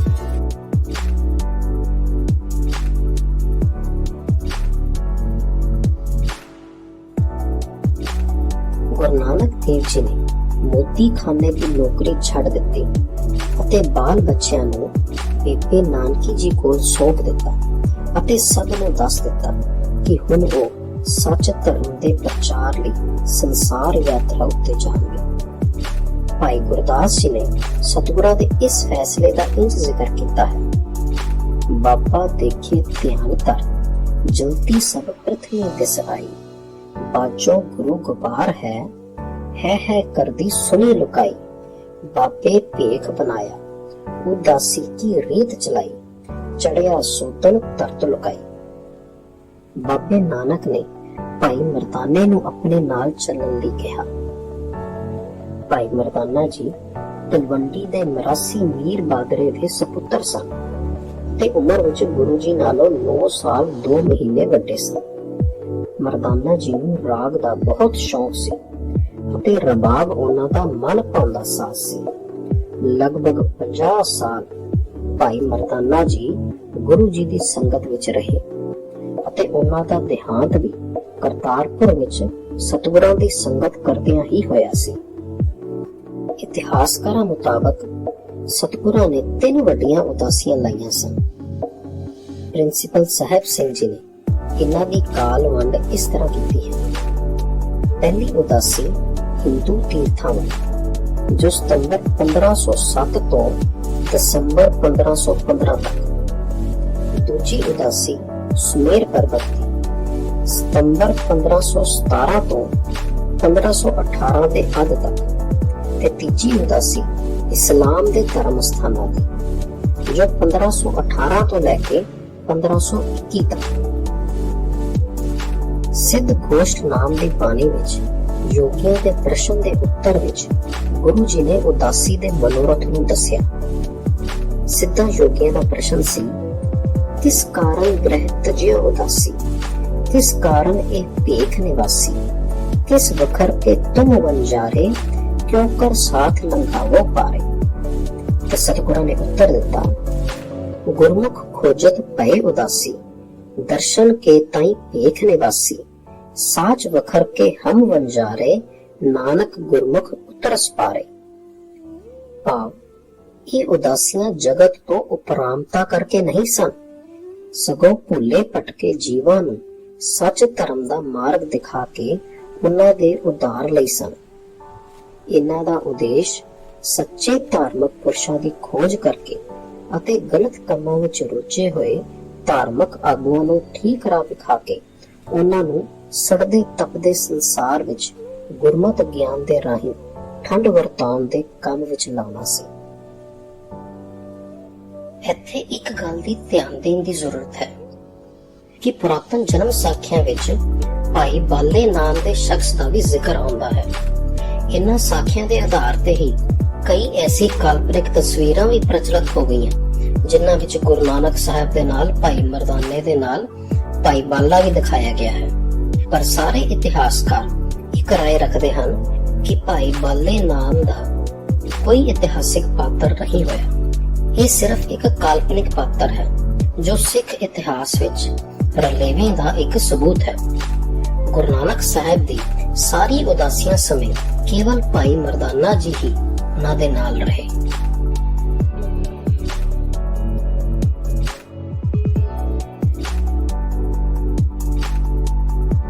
ਗੁਰੂ ਸਾਹਿਬ ਨੇ ਸੱਚ ਦਾ ਗਿਆਨ ਮਨੁੱਖਤਾ ਤੱਕ ਪਹੁੰਚਾਉਣ ਵਾਸਤੇ ਪ੍ਰਚਾਰਕ ਦੌਰਿਆਂ ਦੀ ਸ਼ੁਰੂਆਤ ਕਰ ਦਿੱਤੀ। ਉਹਨਾਂ ਨੇ ਸਭ ਤੋਂ ਪਹਿਲਾਂ ਤਲਵੰਡੀ ਤੋਂ ਚੱਲ ਕੇ ਭਾਈ ਮਰਦਾਨਾ ਜੀ ਨਾਲ ਭਾਈ ਲਾਲੋ ਦੇ ਕਾਰਖਾਨੇ ਸੈਦਪੁਰ ਪੁੱਜੇ, ਜਿਸ ਨੂੰ ਅੱਜ ਕੱਲ੍ਹ ਏਮਨਾਬਾਦ ਕਹਿੰਦੇ ਨੇ, ਜੋ ਪਾਕਿਸਤਾਨ ਵਿੱਚ ਹੈ। ਭਾਈ ਲਾਲੋ ਨੇ ਜਦੋਂ 2 ਪਰਦੇਸੀ ਸਾਧੂਆਂ ਨੂੰ ਆਪਣੇ ਵੱਲ ਆਉਂਦੇ ਤੱਕਿਆ ਤਾਂ ਉਸਨੇ ਹੱਥ ਵਿਚਲਾ ਕੰਮ ਛੱਡ ਕੇ ਉਹਨਾਂ ਲਈ ਮੰਜਾ ਵਿਛਾ ਦਿੱਤਾ। ਖਾਣੇ ਦਾ ਵੇਲਾ ਸੀ। ਭਾਈ ਲਾਲੋ ਨੇ ਖਾਣਾ ਤਿਆਰ ਕਰਕੇ ਗੁਰੂ ਜੀ ਨੂੰ ਰਸੋਈ ਵਿੱਚ ਬੈਠ ਕੇ ਖਾਣਾ ਖਾਣ ਲਈ ਬੇਨਤੀ ਕੀਤੀ। ਗੁਰੂ ਜੀ ਨੇ ਕਿਹਾ, ਭਾਈ ਲਾਲੋ, ਸਾਡੇ ਲਈ ਹਰ ਥਾਂ ਪਵਿੱਤਰ ਹੈ, ਖਾਣਾ ਇੱਥੇ ਹੀ ਲੈ ਆ। ਭਾਈ ਲਾਲੋ ਗੁਰੂ ਜੀ ਦਾ ਹੁਕਮ ਮੰਨ ਕੇ ਖਾਣਾ ਉਹਨਾਂ ਪਾਸ ਲੈ ਆਇਆ। ਗੁਰੂ ਜੀ ਦੇ ਕਹਿਣ ਉੱਪਰ ਭਾਈ ਮਰਦਾਨੇ ਨੇ ਖਾਣੇ ਦੇ 3 ਹਿੱਸੇ ਕੀਤੇ ਅਤੇ ਸਾਰਿਆਂ ਇੱਕ ਥਾਂ ਬੈਠ ਕੇ ਖਾਧਾ। ਖਾਣਾ ਖਾਣ ਪਿੱਛੋਂ ਭਾਈ ਮਰਦਾਨੇ ਨੇ ਪੁੱਛਿਆ, ਗੁਰੂ ਜੀ, ਇਸ ਖਾਣੇ ਵਿੱਚ ਅੰਮ੍ਰਿਤ ਦਾ ਸਵਾਦ ਆ ਰਿਹਾ ਸੀ, ਇਸ ਵਿੱਚ ਕੀ ਪਾਇਆ ਸੀ? ਗੁਰੂ ਜੀ ਨੇ ਉੱਤਰ ਦਿੱਤਾ, ਭਾਈ ਮਰਦਾਨਿਆ, ਇਹ ਹੱਕ ਹਲਾਲ ਦੀ ਕਮਾਈ ਦਾ ਸਵਾਦ ਸੀ, ਜਿਹੜਾ ਤੂੰ ਇਸ ਖਾਣੇ ਵਿੱਚ ਚਖਿਆ ਸੀ। ਇਹ ਸਵਾਦ ਦੁਨਿਆਵੀ ਪਦਾਰਥਾਂ ਦੇ ਸਵਾਦਾਂ ਤੋਂ ਉੱਪਰ ਹੈ। ਤੀਜੇ ਦਿਨ ਗੁਰੂ ਜੀ ਜਾਣ ਲਈ ਤਿਆਰ ਹੋਏ ਤਾਂ ਭਾਈ ਲਾਲੋ ਨੇ ਬੇਨਤੀ ਕਰਕੇ 1 ਮਹੀਨੇ ਲਈ ਹੋਰ ਰੱਖ ਲਿਆ। ਗੁਰੂ ਜੀ ਅਤੇ ਭਾਈ ਲਾਲੋ ਇੱਕ ਦੂਜੇ ਨੂੰ ਇਸ ਤਰ੍ਹਾਂ ਕਰਤਾਰ ਦੀਆਂ ਗੱਲਾਂ ਬਾਤਾਂ ਦੱਸਦੇ ਜਿਵੇਂ ਇੱਕ ਦੁਖੀ ਆਦਮੀ ਆਪਣੇ ਦੁੱਖ ਦੂਜੇ ਨੂੰ ਦੱਸਦਾ ਹੈ। ਭਾਈ ਲਾਲੋ ਦਾ ਘਰ ਧਰਮਸ਼ਾਲ ਬਣ ਗਈ। ਇੱਕ ਦਿਨ ਸ਼ਹਿਰ ਦੇ ਇੱਕ ਵੱਡੇ ਰਸੂਖਦਾਰ ਸਰਕਾਰੀ ਕਰਮਚਾਰੀ ਮਲਕ ਭਾਗੋ ਨੇ ਬ੍ਰਹਮ ਭੋਜ ਕੀਤਾ। ਉਸਨੇ ਗੁਰੂ ਜੀ ਨੂੰ ਵੀ ਬ੍ਰਹਮ ਭੋਜ ਵਿੱਚ ਆਉਣ ਦੀ ਸੱਦਾ ਭੇਜਿਆ। ਗੁਰੂ ਜੀ ਨੇ ਇਹ ਕਹਿ ਕੇ ਨਾ ਕਰ ਦਿੱਤੀ, ਅਸੀਂ ਤਾਂ ਫਕੀਰ ਹਾਂ, ਸਾਡਾ ਬ੍ਰਹਮ ਭੋਜ ਨਾਲ ਕੀ ਵਾਸਤਾ। ਮਲਕ ਭਾਗੋ ਤੇ ਦੁਬਾਰਾ ਸੱਦਾ ਭੇਜਣ ਉੱਪਰ ਗੁਰੂ ਜੀ ਭਾਈ ਲਾਲੋ ਨੂੰ ਨਾਲ ਲੈ ਕੇ ਬ੍ਰਹਮ ਭੋਜ ਵਿੱਚ ਪੁੱਜ ਗਏ। ਮਲਕ ਭਾਗੋ ਨੇ ਬੜੇ ਗੁੱਸੇ ਵਿੱਚ ਸਾਰਿਆਂ ਦੇ ਸਾਹਮਣੇ ਗੁਰੂ ਜੀ ਨੂੰ ਕਿਹਾ, ਤੂੰ ਇੱਕ ਸ਼ੂਦਰ ਤਰਖਾਨ ਦੇ ਘਰ ਸੁੱਕੀਆਂ ਰੋਟੀਆਂ ਖਾ ਕੇ ਕਸ਼ਤਰੀਆਂ ਦੀ ਬੇਇੱਜ਼ਤੀ ਕਰ ਰਿਹਾ ਹੈ। ਮੈਂ ਤੈਨੂੰ ਇਸ ਬ੍ਰਹਮ ਭੋਜ ਵਿੱਚ ਸੱਦਿਆ, ਜਿਸ ਵਿੱਚ ਕੜਾਹ ਪੂੜੇ ਅਤੇ 36 ਪ੍ਰਕਾਰ ਦੇ ਪਕਵਾਨ ਹਨ। ਇਹ ਖਾਣ ਨੂੰ ਤੂੰ ਨਾ ਕਿਉਂ ਕਰ ਰਿਹਾ ਹੈ? ਗੁਰੂ ਜੀ ਨੇ ਸਾਰਿਆਂ ਦੀ ਹਜ਼ੂਰੀ ਵਿੱਚ ਮਲਕ ਭਾਗੋ ਨੂੰ ਸਮਝਾਇਆ, ਦੇਖ ਮਲਕ ਭਾਗੋ, ਗਰੀਬਾਂ ਉੱਪਰ ਜ਼ੁਲਮ ਕਰਕੇ ਇਕੱਠਾ ਕੀਤਾ ਧਨ ਉਹਨਾਂ ਦਾ ਖੂਨ ਚੂਸਣ ਦੇ ਬਰਾਬਰ ਹੈ। ਗਰੀਬਾਂ ਪਾਸੋਂ ਇਸ ਤਰ੍ਹਾਂ ਇਕੱਠਾ ਕੀਤਾ ਧਨ ਪੁੰਨ ਕਰਨ ਨਾਲ ਪਵਿੱਤਰ ਨਹੀਂ ਬਣਦਾ। ਉਹ ਕਮਾਇਆ ਧਨ ਗਰੀਬਾਂ ਦਾ ਖੂਨ ਹੀ ਰਹਿੰਦਾ ਹੈ। ਮੈਨੂੰ ਤੇਰੀ ਰੋਟੀ ਵਿੱਚੋਂ ਗਰੀਬਾਂ ਦਾ ਖੂਨ ਦਿਸਦਾ ਹੈ, ਜਦਕਿ ਭਾਈ ਲਾਲੋ ਮਿਹਨਤ ਅਤੇ ਦਸਾਂ ਨੂੰਹਾਂ ਦੀ ਕਿਰਤ ਕਰਦਾ ਹੈ। ਮੈਨੂੰ ਭਾਈ ਲਾਲੋ ਦੀ ਰੋਟੀ ਵਿੱਚੋਂ ਦੁੱਧ ਦਿਸਦਾ ਹੈ। ਤੂੰ ਮੈਨੂੰ ਦੁੱਧ ਵਰਗੀ ਪਵਿੱਤਰ ਵਸਤੂ ਛੱਡ ਕੇ ਖੂਨ ਪੀਣ ਦਾ ਸੱਦਾ ਦਿੱਤਾ ਸੀ, ਕਿ ਮੈਂ ਕਿਵੇਂ ਸਵੀਕਾਰ ਕਰ ਸਕਦਾ ਸੀ। ਇਹ ਸੁਣ ਕੇ ਮਲਕ ਭਾਗੋ ਚੁੱਪ ਕਰ ਗਿਆ। ਇਹ ਸਾਖੀ ਸੁਣਨ ਤੋਂ ਬਾਅਦ ਇੱਕ ਸਵਾਲ ਸਾਨੂੰ ਸਭ ਨੂੰ ਆਪਣੇ ਸਾਰਿਆਂ ਤੋਂ ਪੁੱਛਣਾ ਚਾਹੀਦਾ ਹੈ। ਉਹ ਇਹ ਕਿ ਜੇ ਅਸੀਂ ਗੁਰੂ ਸਾਹਿਬ ਨੂੰ ਆਪਣੇ ਘਰ ਖਾਣੇ ਤੇ ਇਨਵਾਈਟ ਕਰੀਏ, ਕੀ ਉਹ ਆਉਣਗੇ?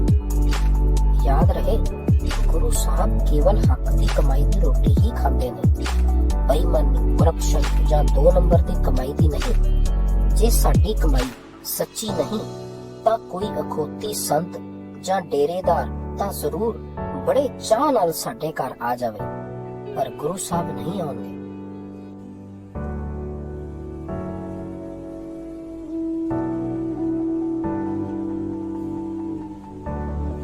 ਗੁਰੂ ਜੀ ਭਾਈ ਮਰਦਾਨੇ ਨਾਲ ਹਰਿਦੁਆਰ ਪੁੱਜੇ, ਜਿੱਥੇ ਹਿੰਦੂ ਆਪਣੇ ਬਜ਼ੁਰਗਾਂ ਦੇ ਅਸਥ ਗੰਗਾ ਦਰਿਆ ਵਿੱਚ ਪਹੁੰਚ ਜਾਂਦੇ ਹਨ।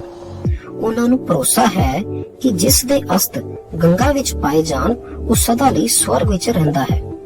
ਗੁਰੂ ਜੀ ਨੇ ਗੰਗਾ ਦਰਿਆ ਵਿੱਚ ਹਜ਼ਾਰਾਂ ਹੀ ਔਰਤਾਂ ਅਤੇ ਮਰਦਾਂ ਨੂੰ ਇਸ਼ਨਾਨ ਕਰਦੇ ਹੋਏ ਦੇਖਿਆ। ਉਹਨਾਂ ਨੇ ਵੀ ਆਪਣੇ ਕੱਪੜੇ ਉਤਾਰ ਕੇ ਭਾਈ ਮਰਦਾਨੇ ਨੂੰ ਸੌਂਪ ਦਿੱਤੇ ਅਤੇ ਆਪ ਨਹਾਉਣ ਲਈ ਦਰਿਆ ਵਿੱਚ ਉਤਰ ਗਏ।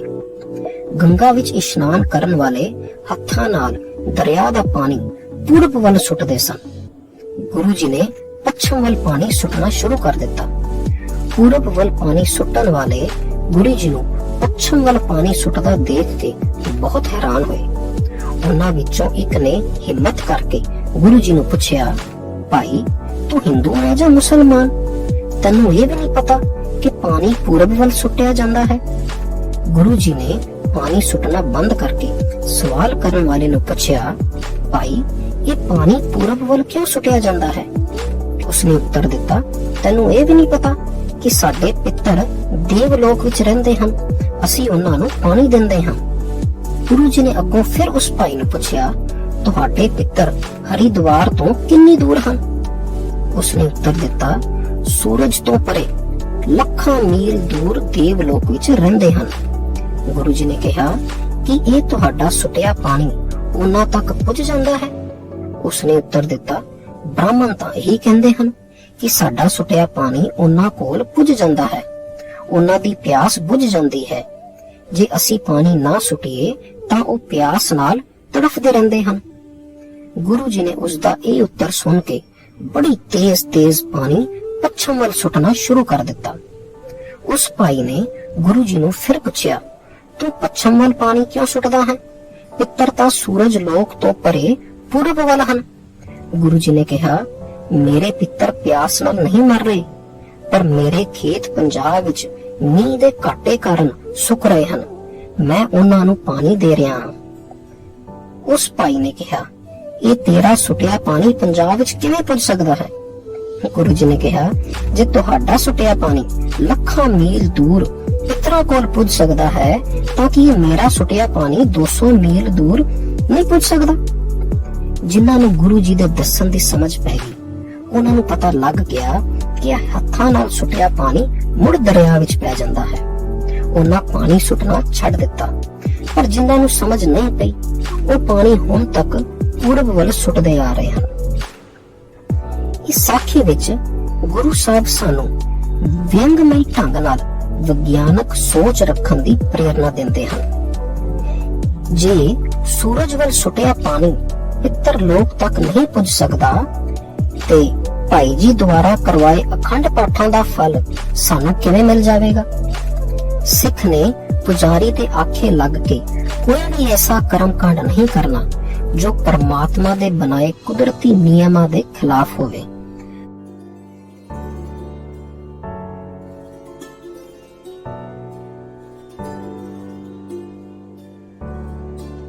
ਗੁਰੂ ਨਾਨਕ ਦੇਵ ਜੀ ਜਗਨਨਾਥ ਉੜੀਸਾ ਵਿਖੇ ਪੂਰਨਮਾਸ਼ੀ ਵਾਲੇ ਦਿਨ ਪੁੱਜੇ। ਉਸ ਦਿਨ ਉਸ ਤੀਰਥ ਉੱਪਰ ਨਹਾਉਣ ਦਾ ਮੇਲਾ ਲੱਗਾ ਹੋਇਆ ਸੀ। ਇਸ ਤੀਰਥ ਸਥਾਨ ਉੱਪਰ ਕ੍ਰਿਸ਼ਨ ਦੀ ਇੱਕ 84 ਫੁੱਟ ਉੱਚੀ ਮੂਰਤੀ ਹੈ, ਜਿਸ ਦਾ ਨਾਂ ਜਗਨਨਾਥ ਹੈ। ਹਰ ਸਾਲ ਉਸ ਮੂਰਤੀ ਨੂੰ ਰੱਥ ਉੱਪਰ ਰੱਖ ਕੇ ਜਲੂਸ ਕੱਢਿਆ ਜਾਂਦਾ ਹੈ। ਬ੍ਰਾਹਮਣਾਂ ਨੇ ਇਹ ਪ੍ਰਸਿੱਧ ਕੀਤਾ ਹੋਇਆ ਸੀ, ਜਿਹੜਾ ਉਸ ਰੱਥ ਦੇ ਪਹੀਏ ਥੱਲੇ ਆ ਕੇ ਮਰੇਗਾ, ਉਸ ਨੂੰ ਮੁਕਤੀ ਮਿਲੇਗੀ। ਕਈ ਮੁਕਤੀ ਦੇ ਚਾਹਵਾਨ ਘਰ ਘਾਟ ਦਾਨ ਕਰਕੇ ਰੱਥ ਦੇ ਥੱਲੇ ਸਰੀਰ ਤਿਆਗ ਦਿੰਦੇ ਸਨ। ਮੇਲੇ ਵਿੱਚ ਗੁਰੂ ਜੀ ਦੀ ਨਿਗਾਹ ਇੱਕ ਬ੍ਰਾਹਮਣ ਉੱਪਰ ਗਈ, ਜਿਹੜਾ ਹੱਥ ਵਿੱਚ ਮਾਲਾ ਫੜ ਕੇ ਅੱਖਾਂ ਬੰਦ ਕਰਕੇ ਚੌਕੜੀ ਮਾਰ ਕੇ ਇੱਕ ਮੂਰਤੀ ਦੇ ਅੱਗੇ ਬੈਠਾ ਸੀ। ਗੁਰੂ ਜੀ ਨੇ ਉਸ ਨੂੰ ਜਾ ਕੇ ਪੁੱਛਿਆ, ਭਗਤ ਜੀ, ਅੱਖਾਂ ਬੰਦ ਕਰਕੇ ਕਿਸ ਦਾ ਧਿਆਨ ਧਰਦੇ ਹੋ, ਜਦੋਂ ਕਿ ਮੂਰਤੀ ਆਪ ਦੇ ਅੱਗੇ ਪਈ ਹੈ। ਉਸਨੇ ਉੱਤਰ ਦਿੱਤਾ, ਮੈਨੂੰ ਅੱਖਾਂ ਬੰਦ ਕਰਕੇ 3 ਲੋਕ ਨਜ਼ਰ ਆਉਂਦੇ ਹਨ, ਇਸ ਲਈ ਮੈਂ ਅੱਖਾਂ ਬੰਦ ਕਰਦਾ ਹਾਂ। ਇਸ ਤਰ੍ਹਾਂ ਦਾ ਉੱਤਰ ਦੇ ਕੇ ਉਸਨੇ ਅੱਖਾਂ ਫਿਰ ਬੰਦ ਕਰ ਲਈਆਂ। ਗੁਰੂ ਜੀ ਨੇ ਉਸਦੇ ਅੱਗੋਂ ਮੂਰਤੀ ਚੁੱਕ ਕੇ ਉਸਦੇ ਪਿੱਛੇ ਰੱਖ ਦਿੱਤੀ, ਜਿਸ ਮੂਰਤੀ ਅੱਗੇ ਲੋਕੀ ਪੈਸਾ ਦਾਨ ਕਰਦੇ ਸਨ। ਜਦੋਂ ਬ੍ਰਾਹਮਣ ਨੇ ਅੱਖਾਂ ਖੋਲੀਆਂ ਤਾਂ ਉਸਨੂੰ ਮੂਰਤੀ ਨਜ਼ਰ ਨਾ ਆਈ। ਉਸਨੇ ਰੋਣਾ ਕੁਰਲਾਣਾ ਸ਼ੁਰੂ ਕਰ ਦਿੱਤਾ। ਗੁਰੂ ਜੀ ਨੇ ਕਿਹਾ, ਭਗਤ ਜੀ, ਰੋਲਾ ਪਾਉਣ ਦੀ ਕੀ ਲੋੜ ਹੈ? ਆਪਣੀਆਂ ਅੱਖਾਂ ਬੰਦ ਕਰੋ ਅਤੇ ਦੇਖ ਲਵੋ ਕਿ ਤੁਹਾਡੀ ਮੂਰਤੀ ਕਿੱਥੇ ਹੈ। ਤੁਹਾਨੂੰ ਤਾਂ ਅੱਖਾਂ ਬੰਦ ਕਰਕੇ 3 ਲੋਕਾਂ ਦੀ ਸੋਝੀ ਪੈ ਜਾਂਦੀ ਹੈ। ਬ੍ਰਾਹਮਣ ਗੁਰੂ ਸਾਹਿਬ ਦਾ ਸੁਨੇਹਾ ਸਮਝ ਗਿਆ। ਬ੍ਰਾਹਮਣ ਨੇ ਕਿਹਾ, ਤਪਾ ਜੀ, ਮੈਂ ਤਾਂ ਮੂਰਤੀ ਦੇ ਆਸਰੇ ਪਲਦਾ ਸੀ, ਅੱਖਾਂ ਬੰਦ ਕਰਕੇ ਮੈਨੂੰ ਕੁਝ ਨਜ਼ਰ ਨਹੀਂ ਆਉਂਦਾ। ਗੁਰੂ ਜੀ ਨੇ ਕਿਹਾ, ਇਹ ਤੇਰੀ ਦੂਜੀ ਭੁੱਲ ਹੈ, ਜੋ ਤੂੰ ਸੋਚਦਾ ਹੈ ਕਿ ਇਹ ਮੂਰਤੀ ਤੈਨੂੰ ਖਾਣ ਨੂੰ ਦਿੰਦੀ ਸੀ। ਰੋਟੀ ਤਾਂ ਤੈਨੂੰ ਪਰਮਾਤਮਾ ਦਿੰਦਾ ਹੈ। ਇਹ ਮੂਰਤੀ ਤਾਂ ਨਾ ਤੈਨੂੰ ਰੋਟੀ ਦੇ ਸਕਦੀ ਹੈ ਅਤੇ ਨਾ ਹੀ ਖੋ ਸਕਦੀ ਹੈ। ਇਹਨਾਂ ਮੂਰਤੀਆਂ ਦੀ ਪੂਜਾ, ਤੀਰਥਾਂ ਦਾ ਇਸ਼ਨਾਨ ਅਤੇ ਹੋਰ ਪਖੰਡ ਕਿਸੇ ਕੰਮ ਦੇ ਨਹੀਂ। ਸਿਰਫ ਇੱਕ ਪਰਮਾਤਮਾ ਦਾ ਸਿਮਰਨ ਕਰ, ਪਰਮਾਤਮਾ ਦਾ ਸੱਚਾ ਆਸਰਾ ਲੈ, ਮੂਰਤੀ ਦਾ ਝੂਠਾ ਆਸਰਾ ਛੱਡ। ਬ੍ਰਾਹਮਣ ਨੇ ਕਿਹਾ, ਜੇ ਮੈਂ ਝੂਠ ਨਾ ਬੋਲਾਂਗਾ ਤਾਂ ਖਾਵਾਂਗਾ ਕਿੱਥੋਂ? ਗੁਰੂ ਜੀ ਨੇ ਕਿਹਾ, ਤੂੰ ਤਾਂ ਕਹਿੰਦਾ ਸੀ ਕਿ ਤੈਨੂੰ ਅੱਖਾਂ ਬੰਦ ਕਰਕੇ 3 ਲੋਕ ਨਜ਼ਰ ਆਉਂਦੇ ਹਨ, ਪਰ ਤੈਨੂੰ ਪਰਮਾਤਮਾ ਨਜ਼ਰ ਨਹੀਂ ਆਉਂਦਾ, ਜਿਹੜਾ ਸਭ ਦੀ ਪਾਲਣਾ ਕਰਦਾ ਹੈ। ਉਹ ਤੈਨੂੰ ਵੀ ਖਾਣ ਨੂੰ ਦੇਵੇਗਾ, ਤੂੰ ਝੂਠ ਤਿਆਗ ਦੇ। ਬ੍ਰਾਹਮਣ ਨੇ ਗੁਰੂ ਜੀ ਦਾ ਕਿਹਾ ਮੰਨ ਕੇ ਮੂਰਤੀ ਪਰੇ ਸੁੱਟ ਦਿੱਤੀ ਅਤੇ ਪਰਮਾਤਮਾ ਦੇ ਗੁਣ ਗਾਉਣ ਲੱਗਾ। ਉਸ ਨੂੰ ਸਮਝ ਪੈ ਗਈ ਕਿ ਝੂਠੇ ਵਿਖਾਵੇ ਦੀ ਲੋੜ ਨਹੀਂ, ਸਾਰਿਆਂ ਨੂੰ ਖਾਣ ਦੀ ਉਹ ਭੰਡਾਰੀ ਦਿੰਦਾ ਹੈ ਜਿਸ ਨੇ ਉਹਨਾਂ ਨੂੰ ਪੈਦਾ ਕੀਤਾ ਹੈ। ਝੂਠ ਪਿੱਛੇ ਲੱਗ ਕੇ ਝੂਠੇ ਫਿਕਰ ਪਾਉਣ ਦਾ ਕੋਈ ਲਾਭ ਨਹੀਂ। ਅਸੀਂ ਦੇਖਿਆ ਕਿ ਧਰਮ ਦੇ ਨਾਂ ਤੇ ਆਮ ਲੋਕਾਂ ਨੂੰ ਮੂਰਖ ਬਣਾਉਣਾ ਕਿੰਨਾ ਆਸਾਨ ਹੈ। ਸ਼ਾਇਦ ਇਹੀ ਕਾਰਨ ਹੈ ਕਿ ਪੰਜਾਬ ਵਿੱਚ ਇੱਟ ਪੁੱਟਿਆਂ ਸੰਤ ਮਿਲ ਪੈਂਦੇ ਨੇ। ਕੋਈ ਕਹਿੰਦਾ ਉਸਨੇ ਸ਼ਹੀਦ ਪਹਿਰਾ ਕਰਦੇ ਹੋਏ ਦੇਖੇ, ਕੋਈ ਕਹਿੰਦਾ ਉਸਨੂੰ ਫਲਾਣੇ ਗੁਰੂ ਨੇ ਦਰਸ਼ਨ ਦਿੱਤੇ, ਤੇ ਕੋਈ ਲੰਮਾ ਸਮਾਂ ਅੱਖਾਂ ਮੀਟ ਕੇ ਭਗਤੀ ਵਿੱਚ ਲੀਨ ਹੋਣ ਦਾ ਭਰਮ ਪਾਉਂਦਾ ਹੈ। ਭੋਲੀ ਭਾਲੀ ਜਨਤਾ ਇਹਨਾਂ ਦੇ ਹੱਥੋਂ ਆਪਣਾ ਸ਼ੋਸ਼ਣ ਕਰਾਉਂਦੀ ਹੈ। ਬਾਬੇ ਨਾਨਕ ਨੇ ਸਾਨੂੰ ਸ਼ਬਦ ਗੁਰੂ ਦੇ ਲੜ ਲਾ ਕੇ ਪਰਮਾਤਮਾ ਨਾਲ ਜੋੜਿਆ ਹੈ। ਹੁਣ ਸਾਨੂੰ ਕਿਸੇ ਦੇਹਧਾਰੀ ਗੁਰੂ ਜਾਂ ਅਖੌਤੀ ਸੰਤ ਦੀ ਜ਼ਰੂਰਤ ਨਹੀਂ।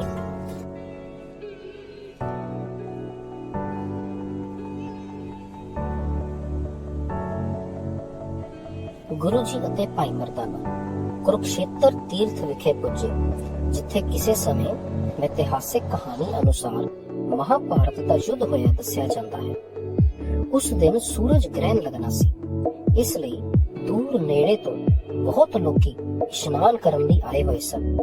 ਸਾਰੇ ਪਾਸੇ ਗ੍ਰਹਿਣ ਲੱਗਣ ਦੀ ਉਡੀਕ ਹੋ ਰਹੀ ਸੀ। ਗੁਰੂ ਜੀ ਅਤੇ ਭਾਈ ਮਰਦਾਨਾ ਇੱਕ ਖੁੱਲੀ ਥਾਂ ਉੱਪਰ ਜਾ ਬੈਠੇ। ਸੂਰਜ ਨੂੰ ਗ੍ਰਹਿਣ ਲੱਗਣ ਦੀ ਢਿੱਲ ਸੀ ਕਿ ਮੰਗਤਿਆਂ ਦੀਆਂ ਟੋਲੀਆਂ ਨੇ ਮੰਗਣਾ ਸ਼ੁਰੂ ਕਰ ਦਿੱਤਾ।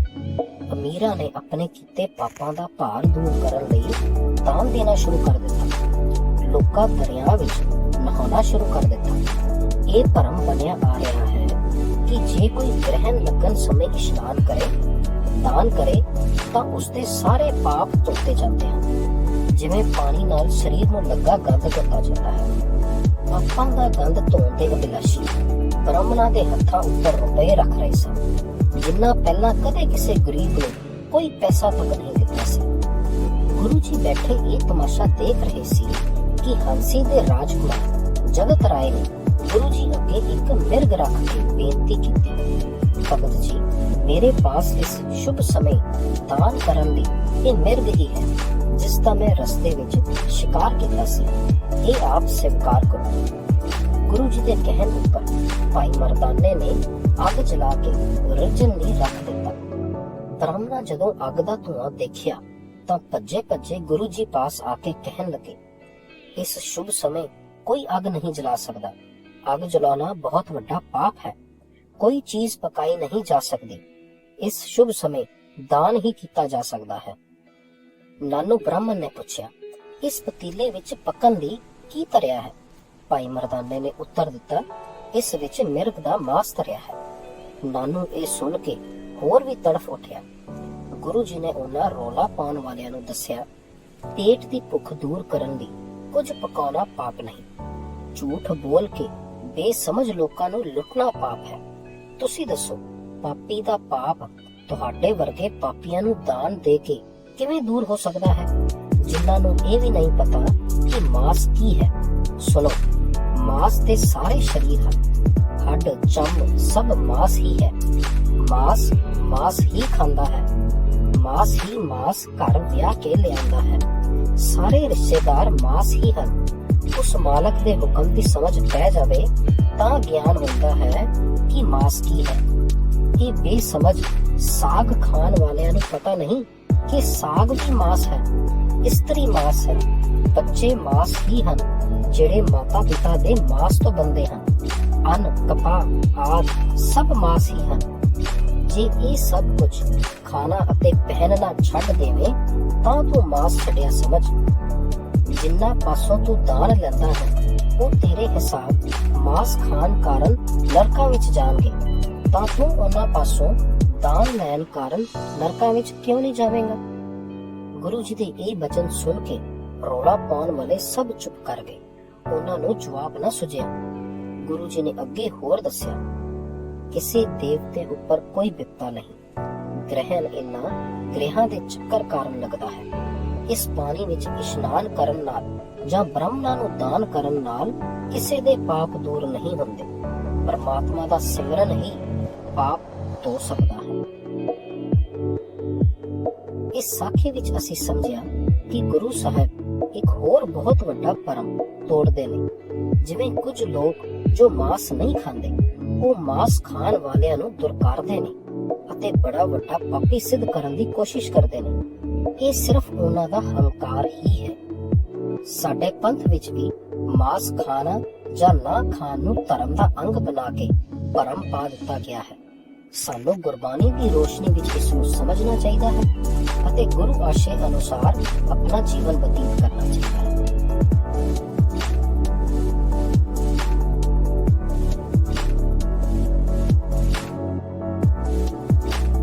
ਗੁਰੂ ਜੀ ਭਾਈ ਮਰਦਾਨੇ ਨੂੰ ਨਾਲ ਲੈ ਕੇ ਸੁਮੇਰ ਪਰਬਤ ਦੀਆਂ ਉੱਚੀਆਂ ਪਹਾੜੀਆਂ ਉੱਪਰ ਪੁੱਜੇ, ਜਿੱਥੇ ਸਿੱਧ ਅਤੇ ਜੋਗੀ ਆਪਣੇ ਵੱਲੋਂ ਦੁਨੀਆ ਤਿਆਗ ਕੇ ਬੈਠੇ ਸਨ।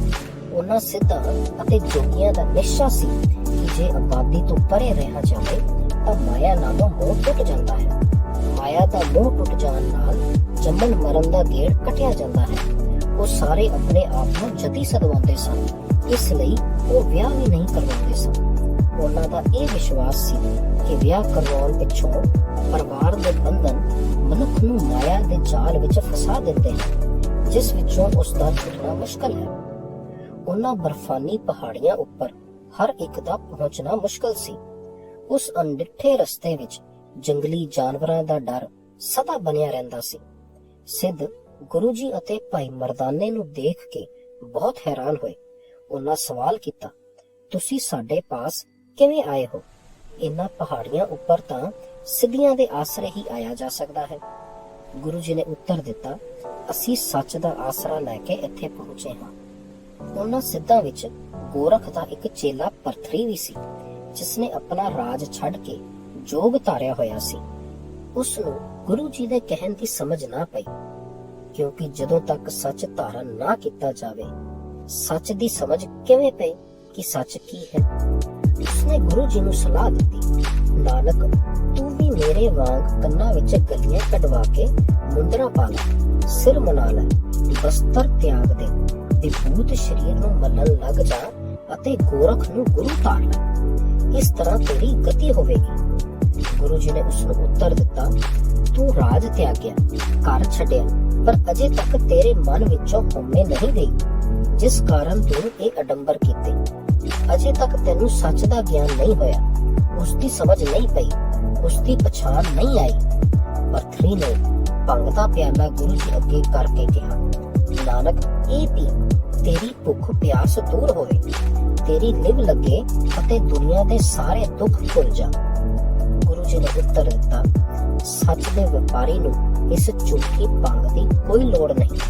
ਉਸ ਨੂੰ ਸਦਾ ਨਾਮ ਦਾ ਨਸ਼ਾ ਰਹਿੰਦਾ ਹੈ, ਜਿਹੜਾ ਦੁਨੀਆ ਦੇ ਸਭ ਦੁੱਖ ਤਕਲੀਫਾਂ ਖਤਮ ਕਰ ਦਿੰਦਾ ਹੈ। ਭਰਥਰੀ ਦੀ ਤਸੱਲੀ ਹੋਣ ਪਿੱਛੋਂ ਸੰਗਰਨਾਥ ਨੇ ਪੁੱਛਿਆ, ਨਾਨਕ, ਤੂੰ ਕਿਹੜੀ ਜੁਗਤ ਨਾਲ ਕਾਮ ਹਰਾਇਆ? ਕਿਸ ਵਿਧੀ ਨਾਲ ਮਾਇਆ ਦਾ ਮੋਹ ਤਿਆਗਿਆ? ਕਿਸ ਢੰਗ ਨਾਲ ਕ੍ਰੋਧ ਨੂੰ ਜਿੱਤਿਆ ਅਤੇ ਤੈਨੂੰ ਹੰਕਾਰ ਕਿਉਂ ਨਹੀਂ ਹੁੰਦਾ? ਗੁਰੂ ਜੀ ਨੇ ਉੱਤਰ ਦਿੱਤਾ, ਜਦੋਂ ਮੈਨੂੰ ਸੱਚ ਦਾ ਗਿਆਨ ਹੋਇਆ ਤਾਂ ਕਾਮ ਵਸ਼ ਵਿੱਚ ਹੋ ਗਿਆ। ਪਰਮਾਤਮਾ ਦੇ ਗੁਣ ਗਾਉਣ ਨਾਲ ਮਾਇਆ ਦਾ ਮੋਹ ਜਾਂਦਾ ਰਿਹਾ, ਮਨ ਸ਼ਾਂਤ ਹੋ ਗਿਆ ਅਤੇ ਕ੍ਰੋਧ ਖਤਮ ਹੋ ਗਿਆ। ਸੰਤਾਂ ਦੀ ਸੰਗਤ ਕਰਨ ਨਾਲ ਲੋਭ ਸਾਥ ਛੱਡ ਗਿਆ। ਉਸ ਮਾਲਕ ਨੂੰ ਸਦਾ ਯਾਦ ਰੱਖਣ ਨਾਲ ਮੌਤ ਦਾ ਡਰ ਦੂਰ ਹੋ ਗਿਆ। ਗੁਰੂ ਜੀ ਨੇ ਦੇਖ ਲਿਆ ਕਿ ਸਿੱਧਾਂ ਦੇ ਮਨਾਂ ਵਿੱਚੋਂ ਹਉਮੈ ਦੀ ਮੈਲ ਦੂਰ ਨਹੀਂ ਹੋਈ, ਭਾਵੇਂ ਉਹ ਆਪਣੇ ਵੱਲੋਂ ਦੁਨੀਆ ਤਿਆਗ ਕੇ ਦੂਰ ਪਹਾੜੀਆਂ ਵਿੱਚ ਬੈਠੇ ਦੁੱਖ ਤਕਲੀਫਾਂ ਸਹਾਰਦੇ ਸਨ। ਪਹਾੜੀਆਂ ਵਿੱਚ ਲੁਕ ਕੇ ਦੁਨੀਆ ਤੋਂ ਪਰੇ ਰਹਿ ਕੇ ਉਸ ਪ੍ਰਭੂ ਨੂੰ ਕਿਵੇਂ ਪਾਇਆ ਜਾ ਸਕਦਾ ਸੀ, ਜਦ ਕਿ ਉਹ ਆਪਣੀ ਸਾਂਝੀ ਦੁਨੀਆ ਵਿੱਚ ਵਸਦਾ ਹੈ। ਇਹ ਉਹ ਸਾਖੀ ਹੈ ਜੋ ਗੁਰੂ ਨਾਨਕ ਸਾਹਿਬ ਦੇ ਹਰ ਪ੍ਰਕਾਸ਼ ਉਤਸਵ ਤੇ ਜ਼ਰੂਰ ਸੁਣਾਈ ਜਾਂਦੀ ਹੈ ਅਤੇ ਚਰਚਾ ਕੀਤੀ ਜਾਂਦੀ ਹੈ ਕਿ ਗੁਰੂ ਸਾਹਿਬ ਨੇ ਸਾਨੂੰ ਸਮਝਾਇਆ ਕਿ ਘਰ-ਬਾਰ ਛੱਡ ਕੇ ਪਹਾੜਾਂ, ਜੰਗਲਾਂ, ਗੁਫਾਵਾਂ ਵਿੱਚ ਤਪ ਕਰਨ ਨਾਲ ਪਰਮਾਤਮਾ ਖੁਸ਼ ਨਹੀਂ ਹੁੰਦਾ, ਬਲਕਿ ਪਰਮਾਤਮਾ ਦੀ ਖੁਸ਼ੀ ਸੰਸਾਰ ਵਿੱਚ ਰਹਿੰਦਿਆਂ ਆਮ ਲੋਕਾਈ ਦੀ ਸੇਵਾ ਵਿੱਚ ਹੀ ਹੈ। ਹੁਣ ਸਵਾਲ ਖੜਾ ਹੋ ਗਿਆ ਕਿ ਜੇ ਅਸੀਂ ਬਚਿੱਤਰ ਨਾਟਕ ਨੂੰ ਦਸ਼ਮੇਸ਼ ਪਿਤਾ ਦੀ ਰਚਨਾ ਮੰਨ ਲਈਏ, ਫਿਰ ਸਾਨੂੰ ਇਹ ਮੰਨਣਾ ਪਵੇਗਾ ਕਿ ਜਦੋਂ ਦੁਸ਼ਟ ਦਮਨ ਨੇ ਘਰ-ਬਾਰ ਛੱਡ ਕੇ ਸੰਸਾਰ ਤੋਂ ਦੂਰ ਹੇਮਕੁੰਟ ਦੇ ਪਰਬਤ ਤੇ ਕੜੀ ਤਪੱਸਿਆ ਕੀਤੀ ਤਾਂ ਰੱਬ ਖੁਸ਼ ਹੋ ਕੇ ਉਸ ਨੂੰ ਅਗਲੇ ਜਨਮ ਵਿੱਚ ਗੁਰੂ ਗੋਬਿੰਦ ਸਿੰਘ ਜੀ ਦਾ ਜਨਮ ਦੇ ਦਿੰਦੇ ਹਨ। ਹੁਣ ਜੇ ਹੇਮਕੁੰਟ ਦੀ ਕਹਾਣੀ ਸੱਚੀ ਹੋਵੇ ਤਾਂ ਕਿ ਗੁਰੂ ਨਾਨਕ ਸਾਹਿਬ ਨੂੰ ਨਹੀਂ ਸੀ ਪਤਾ ਕਿ ਇਸ ਤਰ੍ਹਾਂ ਦੇ ਤਪ ਨਾਲ ਤਾਂ ਰੱਬ ਖੁਸ਼ ਹੁੰਦਾ ਹੈ ਅਤੇ 10ਵਾਂ ਨਾਨਕ ਤੇ ਆਪ ਇਸੇ ਤਪ ਦਾ ਫਲ ਹੋਵੇਗਾ। ਸਾਨੂੰ ਹੇਮਕੁੰਟ ਵਰਗੀ ਮਿਥਿਹਾਸਿਕ ਕਹਾਣੀਆਂ ਨੂੰ ਨਹੀਂ ਮੰਨਣਾ ਚਾਹੀਦਾ, ਜੋ ਗੁਰੂ ਗੋਬਿੰਦ ਸਿੰਘ ਜੀ ਦੀ ਰਚਨਾ ਹੈ ਵੀ ਨਹੀਂ ਅਤੇ ਗੁਰਬਾਣੀ ਦੇ ਅਸੂਲਾਂ ਤੇ ਖਰੀ ਨਹੀਂ ਉਤਰਦੀ।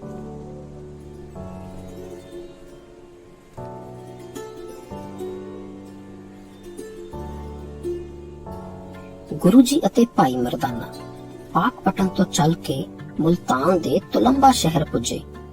ਰਸਤੇ ਵਿੱਚ ਉਹਨਾਂ ਇੱਕ ਬਹੁਤ ਵੱਡਾ ਅਤੇ ਸੋਹਣਾ ਘਰ ਦੇਖਿਆ।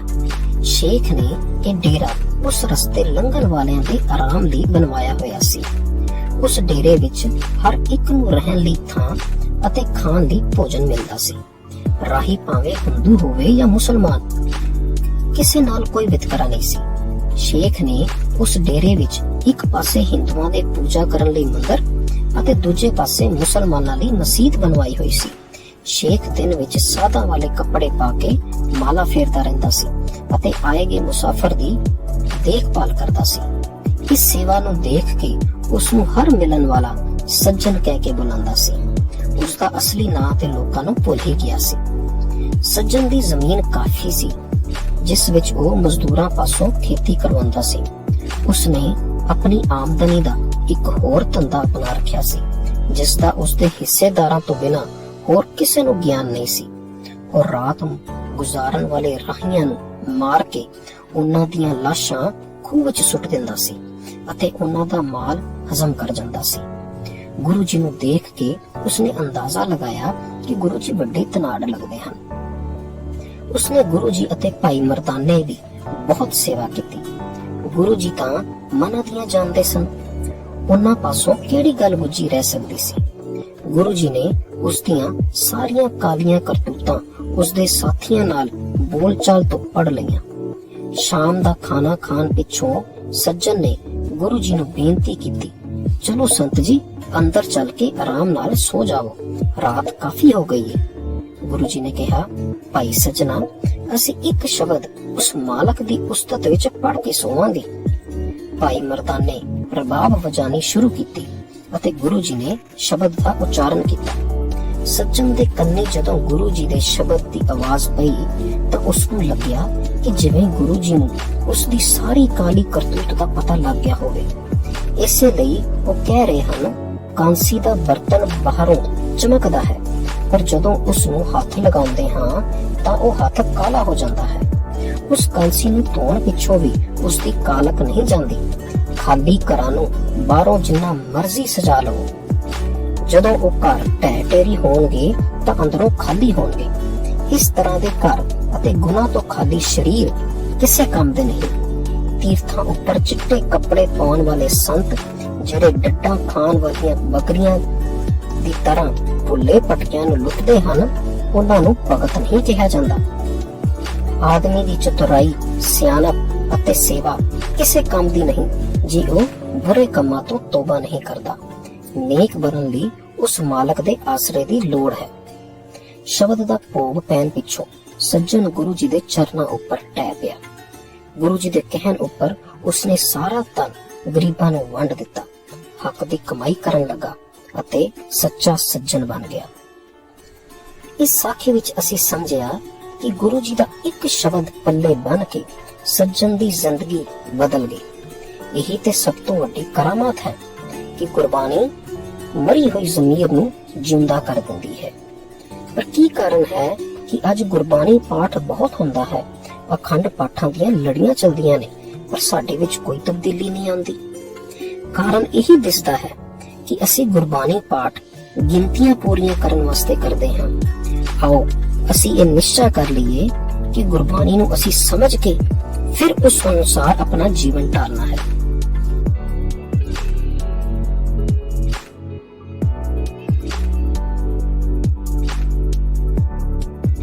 ਮੁਸਲਮਾਨਾਂ ਦੇ ਧਰਮ ਵਿੱਚ ਮੱਕੇ ਦੀ ਹਜ ਦੀ ਬਹੁਤ ਸਿਫਤ ਕੀਤੀ ਗਈ ਹੈ। ਗੁਰੂ ਜੀ ਭਾਈ ਮਰਦਾਨੇ ਨੂੰ ਨਾਲ ਲੈ ਕੇ ਮੱਕੇ ਵੱਲ ਚੱਲ ਪਏ। ਰਸਤੇ ਵਿੱਚ ਉਹਨਾਂ ਨੂੰ ਕੁਝ ਹੋਰ ਹਾਜੀ ਮਿਲ ਗਏ ਜਿਹੜੇ ਇੱਧਰ ਉੱਧਰ ਦੀਆਂ ਗੱਲਾਂ ਕਰਨ ਲੱਗੇ। ਗੁਰੂ ਜੀ ਨੇ ਸਮਝਾਇਆ, ਭਾਈ ਮਰਦਾਨਿਆ, ਜਦੋਂ ਹਜ ਲਈ ਜਾਈਏ ਤਾਂ ਉਸ ਖੁਦਾ ਦੀ ਸਿਫਤ ਦੀ ਗੱਲਬਾਤ ਹੋਣੀ ਚਾਹੀਦੀ ਹੈ।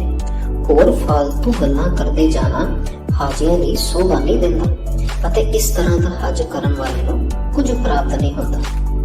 ਗੁਰੂ ਜੀ ਅਤੇ ਭਾਈ ਮਰਦਾਨਾ ਨੇ ਉਹਨਾਂ ਹਾਜੀਆਂ ਦਾ ਸਾਥ ਛੱਡ ਦਿੱਤਾ ਅਤੇ ਪਰਮਾਤਮਾ ਦੀ ਸਿਫਤ ਸ਼ਲਾਘਾ ਕਰਦੇ ਮੱਕੇ ਦੇ ਨੇੜੇ ਪੁੱਜੇ, ਜਿੱਥੇ ਉਹਨਾਂ ਹਾਜੀਆਂ ਵਾਲਾ ਨੀਲਾ ਬਾਣਾ ਪਹਿਨ ਲਿਆ ਅਤੇ ਗੁਰੂ ਜੀ ਨੇ ਬਗਲ ਵਿੱਚ ਆਪਣੀ ਬਾਣੀ ਦੀ ਕਿਤਾਬ ਰੱਖ ਲਈ।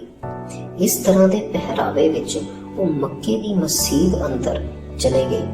ਸਾਰਾ ਦਿਨ ਖੁਦਾ ਦੇ ਗੁਣ ਗਾਉਂਦਿਆਂ ਗੁਜ਼ਾਰ ਦਿੱਤਾ ਅਤੇ ਰਾਤ ਨੂੰ ਸੌਂ ਗਏ। ਸਵੇਰੇ ਸਵੇਰੇ ਭਾਰਤ ਤੋਂ ਗਿਆ ਇੱਕ ਹਾਜੀ ਮੁੱਲਾ ਜੀਵਨ ਸੁੱਤੇ ਪਏ ਹਾਜੀਆਂ ਵਿੱਚੋਂ ਦੀ ਲੰਘ ਰਿਹਾ ਸੀ।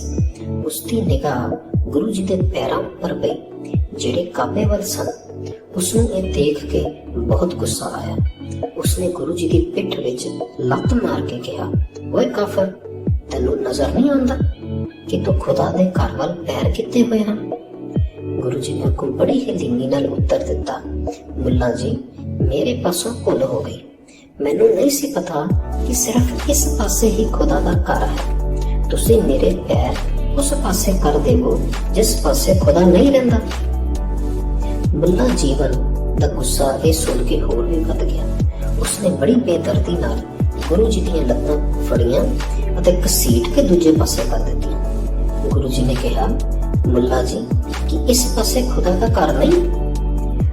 ਮੁੱਲਾ ਜੀਵਨ ਗੁਰੂ ਜੀ ਦੀ ਗੱਲ ਸਮਝ ਗਿਆ ਕਿ ਖੁਦਾ ਕੋਈ ਇੱਕ ਖਾਸ ਦਿਸ਼ਾ ਵਿੱਚ ਨਹੀਂ ਬਲਕਿ ਹਰ ਤਰਫ ਹੈ। ਸਾਰੇ ਹਾਜੀ ਜਾਗ ਪਏ। ਮੱਕੇ ਦਾ ਵੱਡਾ ਕਾਜ਼ੀ ਰੁਕਨਦੀਨ ਵੀ ਉਸ ਥਾਂ ਆ ਗਿਆ। ਕਾਜ਼ੀ ਰੁਕਨਦੀਨ ਅਤੇ ਗੁਰੂ ਜੀ ਇਸ ਤਰ੍ਹਾਂ ਇੱਕ ਦੂਜੇ ਨੂੰ ਮਿਲੇ ਜਿਵੇਂ ਉਹ ਇੱਕ ਦੂਜੇ ਦੇ ਸਦੀਆਂ ਤੋਂ ਵਾਕਿਫ ਹੋਣ। ਕਾਜ਼ੀ ਰੁਕਨਦੀਨ ਨੇ ਦੂਜਿਆਂ ਦੇ ਮਨ ਦਾ ਸ਼ੰਕਾ ਦੂਰ ਕਰਨ ਲਈ ਗੁਰੂ ਜੀ ਨੂੰ ਪੁੱਛਿਆ, ਖੁਦਾ ਦੇ ਦਰਬਾਰ ਵਿੱਚ ਹਿੰਦੂ ਵੱਡਾ ਹੈ ਜਾਂ ਮੁਸਲਮਾਨ?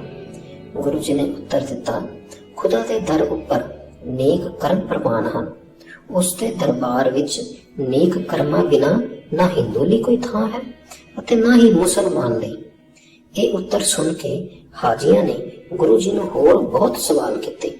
ਗੁਰੂ ਜੀ ਨੇ ਉਹਨਾਂ ਸਾਰਿਆਂ ਦੇ ਮਨਾਂ ਦੇ ਸ਼ੰਕੇ ਦੂਰ ਕੀਤੇ।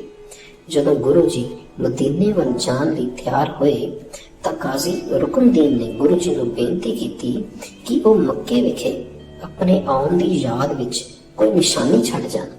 ਗੁਰੂ ਜੀ ਨੇ ਬੇਨਤੀ ਪ੍ਰਵਾਨ ਕਰਕੇ ਆਪਣੇ ਪੋਲੇ ਕਾਜ਼ੀ ਰੁਕਨਦੀਨ ਨੂੰ ਦੇ ਦਿੱਤੇ। ਸੋ ਇਸ ਸਾਖੀ ਤੋਂ ਅਸੀਂ ਸਮਝਿਆ ਕਿ ਪਰਮਾਤਮਾ ਦੀ ਪ੍ਰਸੰਨਤਾ ਕਿਸੇ ਖਾਸ ਦਿਸ਼ਾ ਵਿੱਚ ਇਬਾਦਤ ਕਰਨ ਨਾਲ ਨਹੀਂ ਬਲਕਿ ਨੇਕ ਕਰਮਾਂ ਨਾਲ, ਨਿਰਮਲ ਕਰਮਾਂ ਨਾਲ ਹੀ ਹੁੰਦੀ ਹੈ।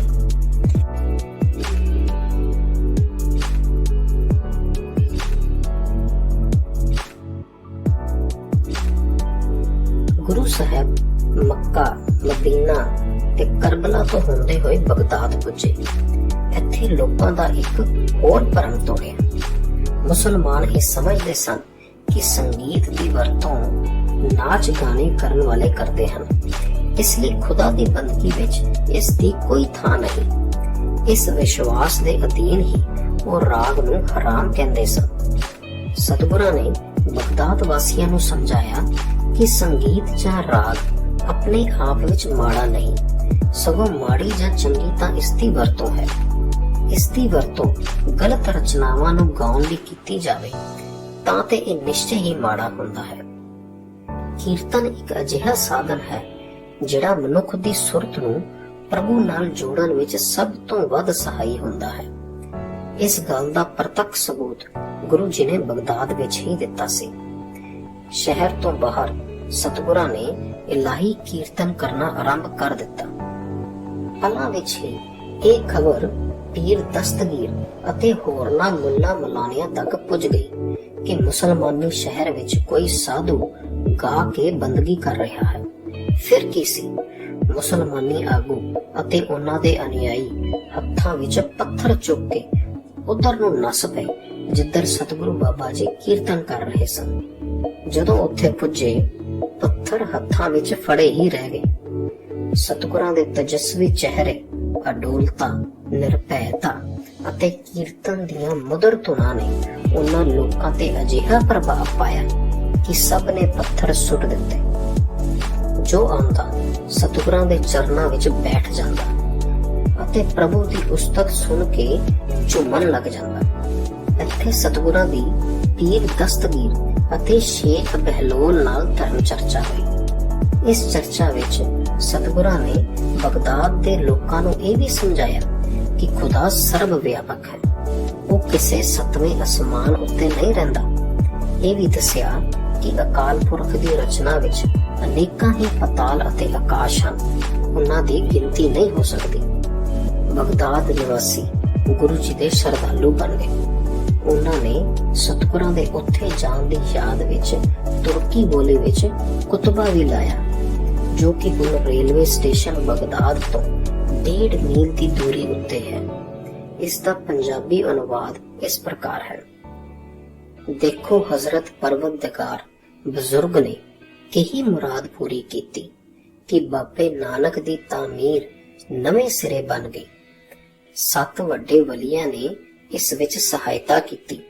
ਉਸ ਦੀ ਤਾਰੀਖ ਇਹ ਨਿਕਲੀ ਕਿ ਨੇਕ ਬਖਤ ਮੁਰੀਦ ਨੇ ਪਾਣੀ ਲਈ ਜ਼ਮੀਨ ਵਿੱਚ ਫੈਜ਼ ਦਾ ਚਸ਼ਮਾ ਜਾਰੀ ਕਰ ਦਿੱਤਾ। ਇਸ ਕੁਤਬੇ ਦੇ ਨੇੜੇ ਹੀ ਇੱਕ ਮਿੱਠੇ ਪਾਣੀ ਦਾ ਖੂਹ ਹੈ ਜੋ ਸਤਿਗੁਰਾਂ ਨੇ ਲਗਵਾਇਆ ਸੀ। ਉਪਰੋਕਤ ਕੁਤਬੇ ਵਿੱਚ ਇਸੇ ਖੂਹ ਨੂੰ ਫੈਜ਼ ਦਾ ਚਸ਼ਮਾ ਆਖਿਆ ਗਿਆ ਹੈ। ਇਸ ਸਾਖੀ ਤੋਂ ਬਾਅਦ ਸਾਨੂੰ ਇੱਕ ਝਾਤ ਅੱਜ ਦੀ ਗਾਇਕੀ ਵੱਲ ਜ਼ਰੂਰ ਦੇਣੀ ਚਾਹੀਦੀ ਹੈ। ਜਿਸ ਤਰ੍ਹਾਂ ਦੇ ਲੱਚਰ ਗੀਤ ਸਿੰਗਰ ਗਾਉਂਦੇ ਹਨ, ਉਸ ਨਾਲ ਜਿਸ ਸਮਾਜ ਵਿੱਚ ਨਾ ਸਿਰਫ ਵਿਭਚਾਰ, ਨਸ਼ਾ ਅਤੇ ਗੁੰਡਾਗਰਦੀ ਨੂੰ ਹੱਲਾਸ਼ੇਰੀ ਮਿਲਦੀ ਹੈ, ਬਲਕਿ ਪੰਜਾਬੀ ਮਾਂ ਬੋਲੀ ਦਾ ਸਤਿਕਾਰ ਵੀ ਘਟਦਾ ਹੈ। ਗੁਰੂ ਨੇ ਸਾਨੂੰ ਰਾਗ ਦੀ ਵਰਤੋਂ ਪ੍ਰਭੂ ਦੀ ਸਿਫਤ ਸਲਾਹ ਦੇ ਸ਼ਬਦਾਂ ਨੂੰ ਗਾਉਣ ਲਈ ਕਰਨੀ ਸਿਖਾਈ ਹੈ।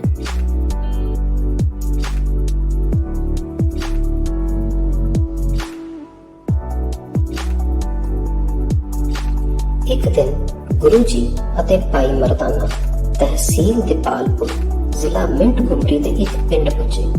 ਮੀਂਹ ਬਹੁਤ ਪੈ ਰਿਹਾ ਸੀ ਅਤੇ ਰਾਤ ਹੋਣ ਵਾਲੀ ਸੀ। ਭਾਈ ਮਰਦਾਨੇ ਨੇ ਗੁਰੂ ਜੀ ਅੱਗੇ ਬੇਨਤੀ ਕੀਤੀ, ਜੇ ਆਪ ਆਗਿਆ ਦੇਵੋ ਤਾਂ ਮੈਂ ਕਿਸੇ ਨੂੰ ਪੁੱਛ ਦੇਖਾਂ ਜੋ ਸਾਨੂੰ ਰਾਤ ਕੱਟਣ ਲਈ ਕੋਈ ਥਾਂ ਦੇ ਦੇਵੇ। ਮੀਂਹ ਨਾ ਪੈਂਦਾ ਹੁੰਦਾ ਤਾਂ ਅੱਗੇ ਦੀ ਤਰ੍ਹਾਂ ਬਾਹਰ ਜੰਗਲ ਵਿੱਚ ਹੀ ਰਾਤ ਗੁਜ਼ਾਰ ਲੈਂਦੇ। ਗੁਰੂ ਜੀ ਨੇ ਕਿਹਾ, ਭਾਈ ਮਰਦਾਨਿਆ ਜਾ ਪੁੱਛ ਕੇ ਦੇਖ ਲੈ। ਭਾਈ ਮਰਦਾਨੇ ਨੇ ਆਗਿਆ ਲੈ ਕੇ ਪਿੰਡ ਦੇ ਲੋਕਾਂ ਨੂੰ ਪੁੱਛਿਆ। ਉਸ ਨੂੰ ਕਿਸੇ ਨੇ ਰਹਿਣ ਦੀ ਥਾਂ ਨਾ ਦਿੱਤੀ। ਭਾਈ ਮਰਦਾਨਾ ਵਾਪਸ ਮੁੜਿਆ ਆ ਰਿਹਾ ਸੀ ਕਿ ਉਸ ਦੀ ਨਿਗਾਹ ਪਿੰਡ ਤੋਂ ਬਾਹਰ ਇੱਕ ਝੁੱਗੀ ਵੱਲ ਗਈ, ਜਿਸ ਵਿੱਚ ਦੀਵਾ ਜਗ ਰਿਹਾ ਸੀ। ਗੁਰੂ ਜੀ ਅਤੇ ਭਾਈ ਮਰਦਾਨਾ ਉਸ ਝੁੱਗੀ ਪਾਸ ਪੁੱਜੇ। ਉਸ ਝੁੱਗੀ ਵਿੱਚ ਇੱਕ ਕੋੜੀ ਰਹਿੰਦਾ ਸੀ। ਉਸ ਨੂੰ ਘਰ ਵਾਲਿਆਂ ਨੇ ਪੱਕਾ ਰੋਗੀ, ਕਦੇ ਨਾ ਠੀਕ ਹੋਣ ਵਾਲਾ ਸਮਝ ਕੇ ਘਰੋਂ ਬਾਹਰ ਕੱਢ ਦਿੱਤਾ ਸੀ। ਉਸ ਨੂੰ ਸਵੇਰ ਅਤੇ ਸ਼ਾਮ ਦਾ ਖਾਣਾ ਉਸ ਦੀ ਝੁੱਗੀ ਵਿੱਚ ਹੀ ਉਸ ਦੇ ਘਰ ਵਾਲੇ ਦੇ ਜਾਂਦੇ ਅਤੇ ਇੱਕ ਪਾਣੀ ਦਾ ਘੜਾ ਭਰ ਕੇ ਉਸ ਲਈ ਰੱਖ ਜਾਂਦੇ। ਗੁਰੂ ਜੀ ਨੂੰ ਝੁੱਗੀ ਅੰਦਰ ਦਾਖਲ ਹੁੰਦਾ ਦੇਖ ਕੇ ਉਸ ਕੋੜੀ ਨੇ ਕਿਹਾ, ਮੇਰੇ ਪਾਸ ਨਾ ਆਉਣਾ, ਮੇਰੇ ਪਾਸੋਂ ਦੂਰ ਰਹੋ, ਮੈਂ ਕੋੜੀ ਹਾਂ, ਮੇਰੀ ਬਿਮਾਰੀ ਤੁਹਾਨੂੰ ਲੱਗ ਜਾਵੇਗੀ। ਗੁਰੂ ਜੀ ਨੇ ਉਸ ਕੋੜੀ ਦੇ ਕਹਿਣ ਦੀ ਕੋਈ ਪਰਵਾਹ ਨਾ ਕੀਤੀ, ਝੁੱਗੀ ਦੇ ਅੰਦਰ ਚਲੇ ਗਏ। ਉਹਨਾਂ ਦੇ ਪਿੱਛੇ ਪਿੱਛੇ ਭਾਈ ਮਰਦਾਨਾ ਵੀ ਅੰਦਰ ਲੰਘ ਗਿਆ। ਗੁਰੂ ਜੀ ਨੇ ਕੋੜੀ ਨੂੰ ਬਹੁਤ ਦੁਖੀ ਦੇਖ ਕੇ ਇੱਕ ਸ਼ਬਦ ਉਚਾਰਿਆ, ਜਿਸ ਦੀ ਉਸ ਨੂੰ ਸਮਝ ਪੈ ਗਈ। ਜਦੋਂ ਪਰਮਾਤਮਾ ਵਿਸਰ ਜਾਵੇ ਤਾਂ ਮਨ ਰੋਗੀ ਹੋ ਜਾਂਦਾ ਹੈ। ਮਨ ਰੋਗੀ ਹੋਣ ਨਾਲ ਸਰੀਰ ਵਿੱਚ ਬਿਮਾਰੀਆਂ ਪੈਦਾ ਹੋ ਜਾਂਦੀਆਂ ਹਨ। ਸਰੀਰ ਦੇ ਦੁੱਖਾਂ ਨਾਲ ਆਦਮੀ ਰੋਂਦਾ ਹੈ ਕਿਉਂਕਿ ਇਹ ਬਾਹਰੋਂ ਨਜ਼ਰ ਆਉਂਦੇ ਹਨ ਅਤੇ ਦੁੱਖ ਦਿੰਦੇ ਹਨ। ਇਹਨਾਂ ਬਿਮਾਰੀਆਂ ਦਾ ਇਲਾਜ ਮਨ ਨੂੰ ਉਸ ਨਾਲ ਜੋੜਨਾ ਹੈ ਜਿਸ ਨੇ ਹੱਥ, ਪੈਰ, ਅੱਖਾਂ ਆਦਿ ਦਿੱਤੀਆਂ ਹਨ। ਸਰੀਰ ਸੇਵਾ ਲਈ ਦਿੱਤਾ ਹੈ। ਸੇਵਾ ਕਰਨ ਤੋਂ ਬਿਨਾਂ ਸਰੀਰ ਰੋਗੀ ਹੋ ਜਾਂਦਾ ਹੈ। ਉਸ ਦੇ ਮਨ ਦਾ ਭੁਲੇਖਾ ਦੂਰ ਹੋ ਗਿਆ ਕਿ ਉਹ ਪੱਕਾ ਰੋਗੀ ਸੀ। ਉਹ ਉੱਠ ਕੇ ਬੈਠ ਗਿਆ। ਬਹੁਤ ਰਾਤ ਗਈ ਤੱਕ ਗੁਰੂ ਜੀ ਦੀ ਸਿੱਖਿਆ ਸੁਣਦਾ ਰਿਹਾ। ਗੁਰੂ ਸਾਹਿਬ ਨੇ ਉਸ ਦੇ ਕੋੜ ਦਾ ਦਵਾ ਦਾਰੂ ਨਾਲ ਇਲਾਜ ਕੀਤਾ ਅਤੇ ਇੱਕ ਦਿਨ ਉਹ ਬਿਲਕੁਲ ਠੀਕ ਹੋ ਗਿਆ। ਠੀਕ ਹੋਣ ਉਪਰੰਤ ਉਹ ਆਪਣੇ ਘਰ ਚਲਿਆ ਗਿਆ। ਉਸ ਦੇ ਘਰ ਵਾਲੇ ਉਸ ਨੂੰ ਤੁਰਦਾ ਫਿਰਦਾ ਦੇਖ ਕੇ ਬਹੁਤ ਹੈਰਾਨ ਹੋਏ। ਉਹਨਾਂ ਪੁੱਛਿਆ, ਤੈਨੂੰ ਕਿਸ ਨੇ ਠੀਕ ਕੀਤਾ ਹੈ? ਉਸਨੇ ਸਾਰੀ ਗੱਲ ਦੱਸ ਦਿੱਤੀ। ਇਹ ਸੁਣ ਕੇ ਘਰ ਵਾਲੇ ਫਕੀਰਾਂ ਨੂੰ ਦੇਖਣ ਤੁਰ ਪਏ। ਘਰ ਵਾਲਿਆਂ ਦੇ ਪਿੱਛੇ ਪਿੱਛੇ ਸਾਰਾ ਪਿੰਡ ਵੀ ਗੁਰੂ ਸਾਹਿਬ ਨੂੰ ਮਿਲਣ ਲਈ ਤੁਰ ਪਿਆ। ਗੁਰੂ ਸਾਹਿਬ ਨੇ ਸਭ ਨੂੰ ਸਮਝਾਇਆ ਕਿ ਰੋਗੀ ਨੂੰ ਨਫ਼ਰਤ ਕਰਨ ਦੀ ਬਜਾਏ ਉਸ ਦਾ ਇਲਾਜ ਕਰਨਾ ਚਾਹੀਦਾ ਹੈ। ਇਹੀ ਰੱਬ ਦੀ ਸੇਵਾ ਹੈ। ਅਸੀਂ ਸਮਝਿਆ ਕਿ ਗੁਰੂ ਸਾਹਿਬ ਨੇ ਬਗੈਰ ਕਿਸੇ ਭੇਦਭਾਵ ਦੇ ਰੋਗੀਆਂ ਦਾ ਇਲਾਜ ਕੀਤਾ। ਅੱਜ ਪੰਜਾਬ ਦੇ ਨੌਜਵਾਨਾਂ ਨੂੰ ਵੀ ਨਸ਼ਿਆਂ ਨੇ ਕੋੜੀ ਬਣਾ ਦਿੱਤਾ ਹੈ। ਨਸ਼ਾ ਇੱਕ ਬਿਮਾਰੀ ਹੈ। ਸਾਨੂੰ ਵੀ ਇਹਨਾਂ ਨਸ਼ੇ ਦੇ ਰੋਗੀਆਂ ਨੂੰ ਨਫ਼ਰਤ ਕਰਨ ਦੀ ਬਜਾਏ ਇਹਨਾਂ ਤੇ ਤਰਸ ਖਾ ਕੇ ਇਹਨਾਂ ਦਾ ਇਲਾਜ ਕਰਵਾਉਣਾ ਚਾਹੀਦਾ ਹੈ। ਨਫ਼ਰਤ ਤੇ ਹੱਕਦਾਰ ਤੇ ਨਸ਼ੇ ਦੇ ਵਪਾਰੀ ਹਨ। ਨਸ਼ਈ ਤਾਂ ਆਪ ਉਸ ਕੋੜੀ ਵਾਂਗ ਬਿਮਾਰ ਹਨ।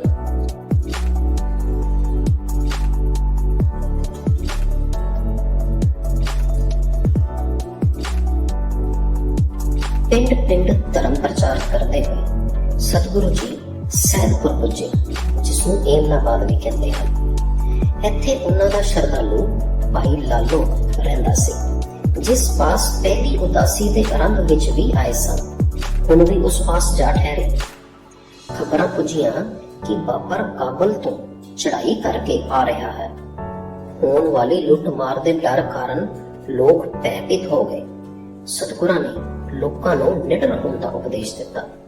ਸਤਿਗੁਰੂ ਆਪ ਵੀ ਉੱਥੇ ਹੀ ਰਹੇ ਤਾਂ ਜੋ ਲੋਕਾਂ ਦਾ ਧੀਰਜ ਨਾ ਟੁੱਟੇ ਅਤੇ ਜ਼ਬਰ ਜ਼ੁਲਮ ਦਾ ਟਾਕਰਾ ਕਰਨ ਦੀ ਅਮਲੀ ਸਿੱਖਿਆ ਦਿੱਤੀ ਜਾ ਸਕੇ। ਬਾਬਰ ਨੇ ਹਮਲਾ ਕਰ ਦਿੱਤਾ। ਉਧਰ ਪਠਾਨ ਹਾਕਮਾਂ ਨੇ ਮੁਕਾਬਲਾ ਕਰਨ ਦੀ ਥਾਂ ਮੁਲਾਨਿਆਂ ਨੂੰ ਕਲਮਾ ਪੜਨ ਤੇ ਲਾ ਦਿੱਤਾ ਤਾਂ ਜੋ ਆਫਤ ਤੋਂ ਬਚਿਆ ਜਾ ਸਕੇ। ਉਧਰ ਬਾਬਰ ਨੇ ਲੁੱਟ ਮਚਾ ਦਿੱਤੀ। ਲੁੱਟ, ਕਤਲ, ਸਾੜ ਫੂਕ ਤੇ ਇਸਤਰੀਆਂ ਉੱਪਰ ਹੋਏ ਅਤਿਆਚਾਰ ਕਾਰਨ ਸਭ ਪਾਸੇ ਹਾਹਾਕਾਰ ਮਚ ਗਈ। ਸ਼ਹਿਰ ਤਬਾਹ ਹੋ ਗਿਆ। ਜੋ ਮਰਦ ਇਸਤਰੀਆਂ ਬਚ ਗਏ ਉਹਨਾਂ ਨੂੰ ਕੈਦ ਕਰ ਲਿਆ ਗਿਆ। ਸਤਿਗੁਰੂ ਜੀ ਤੇ ਭਾਈ ਮਰਦਾਨਾ ਜੀ ਵੀ ਕੈਦ ਹੋ ਗਏ। ਕੈਦ ਵਿੱਚ ਹੀ ਸਤਿਗੁਰੂ ਜੀ ਬਾਬਰ ਦੇ ਜ਼ੁਲਮਾਂ ਬਾਰੇ ਦੂਜੇ ਕੈਦੀਆਂ ਨੂੰ ਨਿਡਰ ਹੋ ਕੇ ਗੱਲਾਂ ਕਰ ਰਹੇ ਸਨ ਅਤੇ ਉਹਨਾਂ ਨੂੰ ਨਿਰਭਉ ਹੋਣ ਦੀ ਪ੍ਰੇਰਨਾ ਦੇ ਰਹੇ ਸਨ। ਜਿੱਥੇ ਹੋਰ ਕੈਦੀ ਡਰੇ ਤੇ ਸਹਿਮੇ ਹੋਏ ਸਨ, ਉੱਥੇ ਗੁਰੂ ਪਾਤਸ਼ਾਹ ਚੜ੍ਹਦੀ ਕਲਾ ਵਿੱਚ ਸਨ। ਬਾਬਰ ਨੂੰ ਇਸ ਅਨੋਖੇ ਅਤੇ ਨਿਤੜਕ ਫਕੀਰ ਬਾਰੇ ਖਬਰ ਪਹੁੰਚਾਈ ਗਈ। ਉਹ ਸਤਿਗੁਰਾਂ ਨੂੰ ਮਿਲਿਆ। ਗੁਰੂ ਜੀ ਨੇ ਬੜੀ ਨਿਡਰਤਾ ਨਾਲ ਬਾਬਰ ਨੂੰ ਸਮਝਾਇਆ ਕਿ ਖੁਦਾ ਦੀ ਖਲਕਤ ਨੂੰ ਤੰਗ ਕਰਨ ਨਾਲ ਮਨੁੱਖ ਨੂੰ ਕਦੇ ਖੁਸ਼ੀ ਪ੍ਰਾਪਤ ਨਹੀਂ ਹੋ ਸਕਦੀ। ਸਤਿਗੁਰਾਂ ਦੀ ਨਿਡਰਤਾ ਅਤੇ ਫਕੀਰੀ ਬਾਣੇ ਨੂੰ ਦੇਖ ਕੇ ਬਾਬਰ ਡਰ ਗਿਆ ਅਤੇ ਉਸਨੇ ਗੁਰੂ ਸਾਹਿਬ ਨੂੰ ਛੱਡਣ ਦਾ ਫੈਸਲਾ ਕੀਤਾ। ਪਰ ਗੁਰੂ ਸਾਹਿਬ ਨੇ ਬਾਕੀ ਸਭ ਕੈਦੀਆਂ ਨੂੰ ਵੀ ਰਿਹਾ ਕਰਨ ਲਈ ਕਿਹਾ। ਬਾਬਰ ਨੇ ਸਾਰੇ ਕੈਦੀਆਂ ਨੂੰ ਰਿਹਾ ਕਰਨ ਦਾ ਹੁਕਮ ਦੇ ਦਿੱਤਾ। ਬਾਬਰ ਦੇ ਇਸ ਹਮਲੇ ਬਾਰੇ ਸਤਿਗੁਰਾਂ ਨੇ 4 ਸ਼ਬਦ ਉਚਾਰੇ ਹਨ। ਇਨ੍ਹਾਂ ਸ਼ਬਦਾਂ ਵਿੱਚ ਜਿੱਥੇ ਸਤਿਗੁਰਾਂ ਨੇ ਬਾਬਰ ਨੂੰ ਲੁਟੇਰਾ ਆਖਿਆ ਹੈ, ਉੱਥੇ ਜੰਗ ਸਮੇਂ ਮੱਚੀ ਲੁੱਟ, ਹਾਹਾਕਾਰ, ਇਸਤਰੀਆਂ ਦੀ ਹੋਈ ਬੇਇੱਜ਼ਤੀ ਦਾ ਵੀ ਬੜਾ ਕੁਰਨਾਮੀ ਜ਼ਿਕਰ ਕੀਤਾ ਹੈ। ਇੱਥੋਂ ਦੇ ਪਠਾਨ ਹਾਕਮਾਂ ਅਤੇ ਖੱਤਰੀਆਂ ਨੂੰ ਵੀ ਖਰੀਆਂ ਖਰੀਆਂ ਸੁਣਾਈਆਂ ਹਨ ਕਿ ਉਹ ਜਨਤਾ ਨੂੰ ਚੰਗਾ ਰਾਜ ਪ੍ਰਬੰਧ ਦੇਣ ਦੀ ਥਾਂ ਉੱਤੇ ਆਪਣੇ ਮੇਲਾਂ ਵਿੱਚ ਰੰਗਰਲੀਆਂ ਮਨਾਉਣ ਵਿੱਚ ਹੀ ਉਲਝੇ ਰਹੇ। ਹਮਲੇ ਤੋਂ ਪਹਿਲਾਂ ਵੀ ਉਹਨਾਂ ਮੁਕਾਬਲੇ ਲਈ ਤਿਆਰੀ ਨਾ ਕੀਤੀ। ਜਦ ਹਮਲਾ ਹੋਇਆ ਤਾਂ ਫੌਜਾਂ ਨੂੰ ਜੰਗ ਵਿੱਚ ਜੂਝਣ ਦੀ ਹੱਲਾਸ਼ੇਰੀ ਦੇਣ ਦੀ ਥਾਂ ਉੱਤੇ ਮੌਲਵੀਆਂ ਜਾਂ ਬ੍ਰਾਹਮਣਾਂ ਪਾਸੋਂ ਧਰਮ ਪੁਸਤਕਾਂ ਦਾ ਪਾਠ ਆਰੰਭ ਕਰਵਾ ਦਿੱਤਾ, ਇਸ ਉਮੀਦ ਵਿੱਚ ਕਿ ਕੋਈ ਕਰਾਮਾਤ ਵਰਤ ਜਾਏਗੀ ਤੇ ਉਹ ਬਚ ਜਾਣਗੇ। ਪਰ ਐਸਾ ਨਾ ਹੋਇਆ। ਉਜੜੇ ਤੇ ਡਰੇ ਹੋਏ ਲੋਕਾਂ ਨੂੰ ਹੌਸਲਾ ਦੇਣ ਲਈ ਗੁਰੂ ਜੀ ਕੁਝ ਦਿਨ ਸੈਦਪੁਰ ਵਿੱਚ ਹੀ ਠਹਿਰ ਗਏ। ਸੈਦਪੁਰ ਤੋਂ ਚੱਲ ਕੇ ਆਪਣੀ ਵਸਾਈ ਨਗਰੀ ਕਰਤਾਰਪੁਰ ਆ ਪਹੁੰਚੇ। ਇੰਜ ਤੀਸਰੀ ਤੇ ਆਖਰੀ ਉਦਾਸੀ ਸਨ 1521 ਵਿੱਚ ਸਮਾਪਤ ਹੋਈ। ਇਸ ਸਾਖੀ ਤੋਂ ਇੱਕ ਬਹੁਤ ਵੱਡੀ ਰਾਜਨੀਤਿਕ ਸੇਧ ਮਿਲਦੀ ਹੈ। ਜਿਹੜੀਆਂ ਕੌਮਾਂ ਜਾਂ ਸਮਾਜ ਰਾਜਨੀਤਿਕ ਪੱਖੋਂ ਕਮਜ਼ੋਰ ਹੋ ਜਾਂਦੀਆਂ ਨੇ, ਉਹ ਤਕੜੇ ਤੇ ਜ਼ਾਲਮ ਸ਼ਾਸਕਾਂ ਦਾ ਸ਼ਿਕਾਰ ਬਣ ਜਾਂਦੀਆਂ ਨੇ। 84 ਵਿੱਚ ਹੋਏ ਸਿੱਖਾਂ ਤੇ ਸਰਕਾਰੀ ਜ਼ੁਲਮਾਂ ਦਾ ਵੀ ਮੁੱਖ ਕਾਰਨ ਸਿੱਖਾਂ ਦੀ ਕਮਜ਼ੋਰ ਰਾਜਨੀਤਿਕ ਸ਼ਕਤੀ ਹੀ ਹੈ। ਪਰ ਕੀ ਅਸੀਂ ਇਸ ਕਮਜ਼ੋਰੀ ਨੂੰ ਦੂਰ ਕਰ ਪਾਏ ਹਾਂ?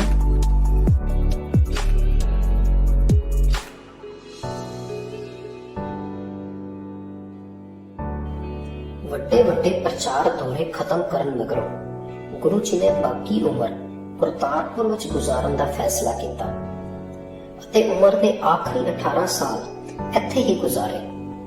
ਇੱਥੇ ਆ ਕੇ ਵੀ ਆਪ ਦੂਰ ਧਰਮ ਪ੍ਰਚਾਰ ਕਰਨ ਜਾਂਦੇ ਰਹੇ। ਕਰਤਾਰਪੁਰੋਂ ਚੱਲ ਕੇ ਸਤਿਗੁਰੂ ਤੇ ਭਾਈ ਮਰਦਾਨਾ ਜੀ ਮਾਰਚ 1530 ਈਸਵੀ ਵਿੱਚ ਸ਼ਿਵਰਾਤਰੀ ਦੇ ਸਮੇਂ ਅਚਲ ਪਹੁੰਚੇ। ਇੱਥੇ ਮਹਾਦੇਵ ਸ਼ਿਵ ਜੀ ਦਾ ਮੰਦਿਰ ਬਣਿਆ ਹੋਇਆ ਹੈ। ਮੰਦਿਰ ਅਤੇ ਪਿੰਡ ਦੋਹਾਂ ਦਾ ਨਾਮ ਅਚਲ ਹੀ ਹੈ।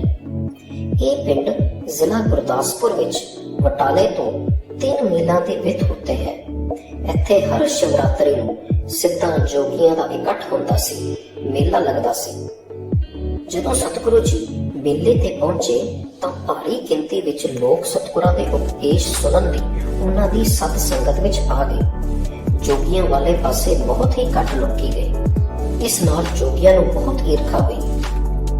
ਉੱਥੇ ਰਾਸਧਾਰੀਏ ਜੋ ਡਰਾਮਾ ਕਰਨ ਵਾਲੇ ਹੁੰਦੇ ਹਨ, ਉਹ ਲੋਕਾਂ ਦਾ ਮਨੋਰੰਜਨ ਕਰ ਰਹੇ ਸੀ।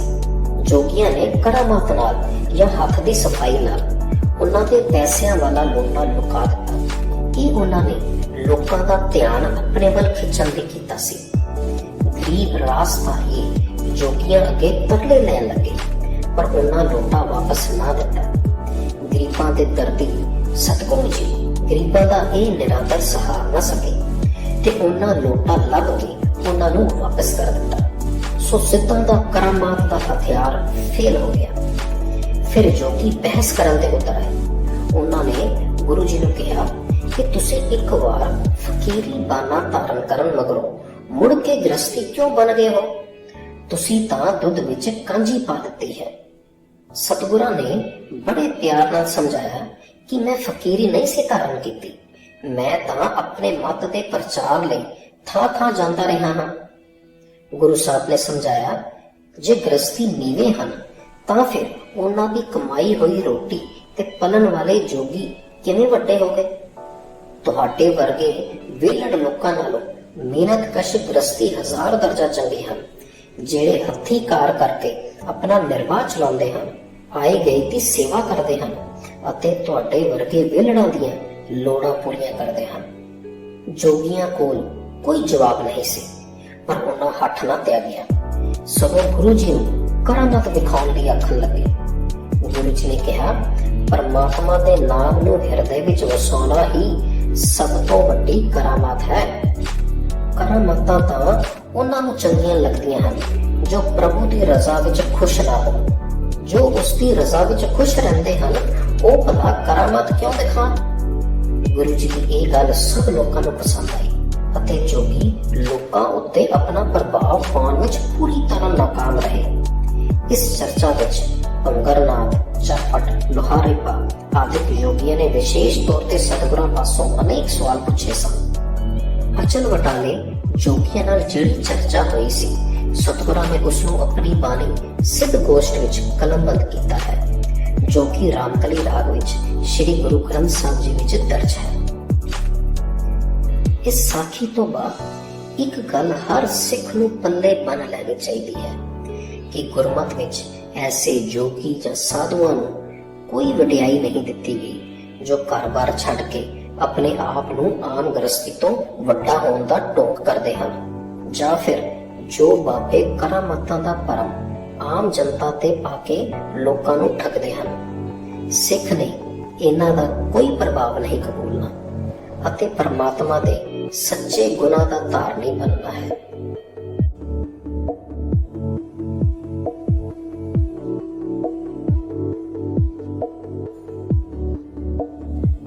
ਆਪਣੇ ਪ੍ਰਚਾਰਕ ਦੌਰਿਆਂ ਦੀ ਸਮਾਪਤੀ ਤੋਂ ਮਗਰੋਂ ਗੁਰੂ ਜੀ ਨੇ ਬਾਕੀ ਉਮਰ ਕਰਤਾਰਪੁਰ ਵਿੱਚ ਹੀ ਗੁਜ਼ਾਰਨ ਦਾ ਫੈਸਲਾ ਕੀਤਾ ਅਤੇ ਉਮਰ ਦੇ ਆਖਰੀ 18 ਸਾਲ ਇੱਥੇ ਹੀ ਗੁਜ਼ਾਰੇ। ਬਿਰਧ ਉਮਰ ਵਿੱਚ ਵੀ ਗੁਰੂ ਜੀ ਕਰਤਾਰਪੁਰੋਂ ਚੱਲਦੇ ਅਤੇ 200-300 ਮੀਲ ਦੀ ਪ੍ਰਚਾਰ ਫੇਰੀ ਲਾ ਕੇ ਵਾਪਸ ਆ ਜਾਂਦੇ। ਕਰਤਾਰਪੁਰ ਵਿੱਚ ਗੁਰੂ ਜੀ ਨੇ ਆਪਣੇ ਸਿੱਖਾਂ ਨੂੰ ਕਿਰਤ ਕਰੋ, ਨਾਮ ਜਪੋ, ਵੰਡ ਛਕੋ ਦੀ ਅਮਲੀ ਸਿੱਖਿਆ ਦਿੱਤੀ। ਅੰਮ੍ਰਿਤ ਵੇਲੇ ਜਪਜੀ ਤੇ ਹੋਰ ਬਾਣੀਆਂ ਦੇ ਪਾਠ ਮਗਰੋਂ ਕੀਰਤਨ ਦੀ ਝੜੀ ਲੱਗ ਜਾਂਦੀ। ਫਿਰ ਸਤਿਗੁਰੂ ਜੀ ਤੇ ਹੋਰ ਲੋਕੀ ਆਪਣੇ ਆਪਣੇ ਖੇਤਾਂ ਵਿੱਚ ਚਲੇ ਜਾਂਦੇ ਜਾਂ ਹੋਰ ਕੰਮਾਂ ਵਿੱਚ ਰੁੱਝ ਜਾਂਦੇ। ਸਤਿਗੁਰਾਂ ਨੂੰ ਖੇਤਾਂ ਵਿੱਚ ਹਲ ਵਾਉਂਦਿਆਂ ਦੇਖ ਕੇ ਕਈ ਵਾਰ ਲੋਕਾਂ ਨੂੰ ਭੁਲੇਖਾ ਹੀ ਪੈ ਜਾਂਦਾ ਸੀ ਕਿ ਇਹ ਉਹੀ ਗੁਰੂ ਹੈ ਜਿਸ ਨੂੰ ਅਸੀਂ ਮਿਲਣ ਆਏ ਹਾਂ। ਤਾਈ ਤੇ ਭਾਈ ਲਹਿਣਾ ਜੀ ਵੀ ਪਹਿਲੀ ਵਾਰ ਗੁਰੂ ਸਾਹਿਬ ਨੂੰ ਖੇਤਾਂ ਵਿੱਚ ਕੰਮ ਕਰਕੇ ਪਛਾਣ ਹੀ ਨਾ ਸਕੇ।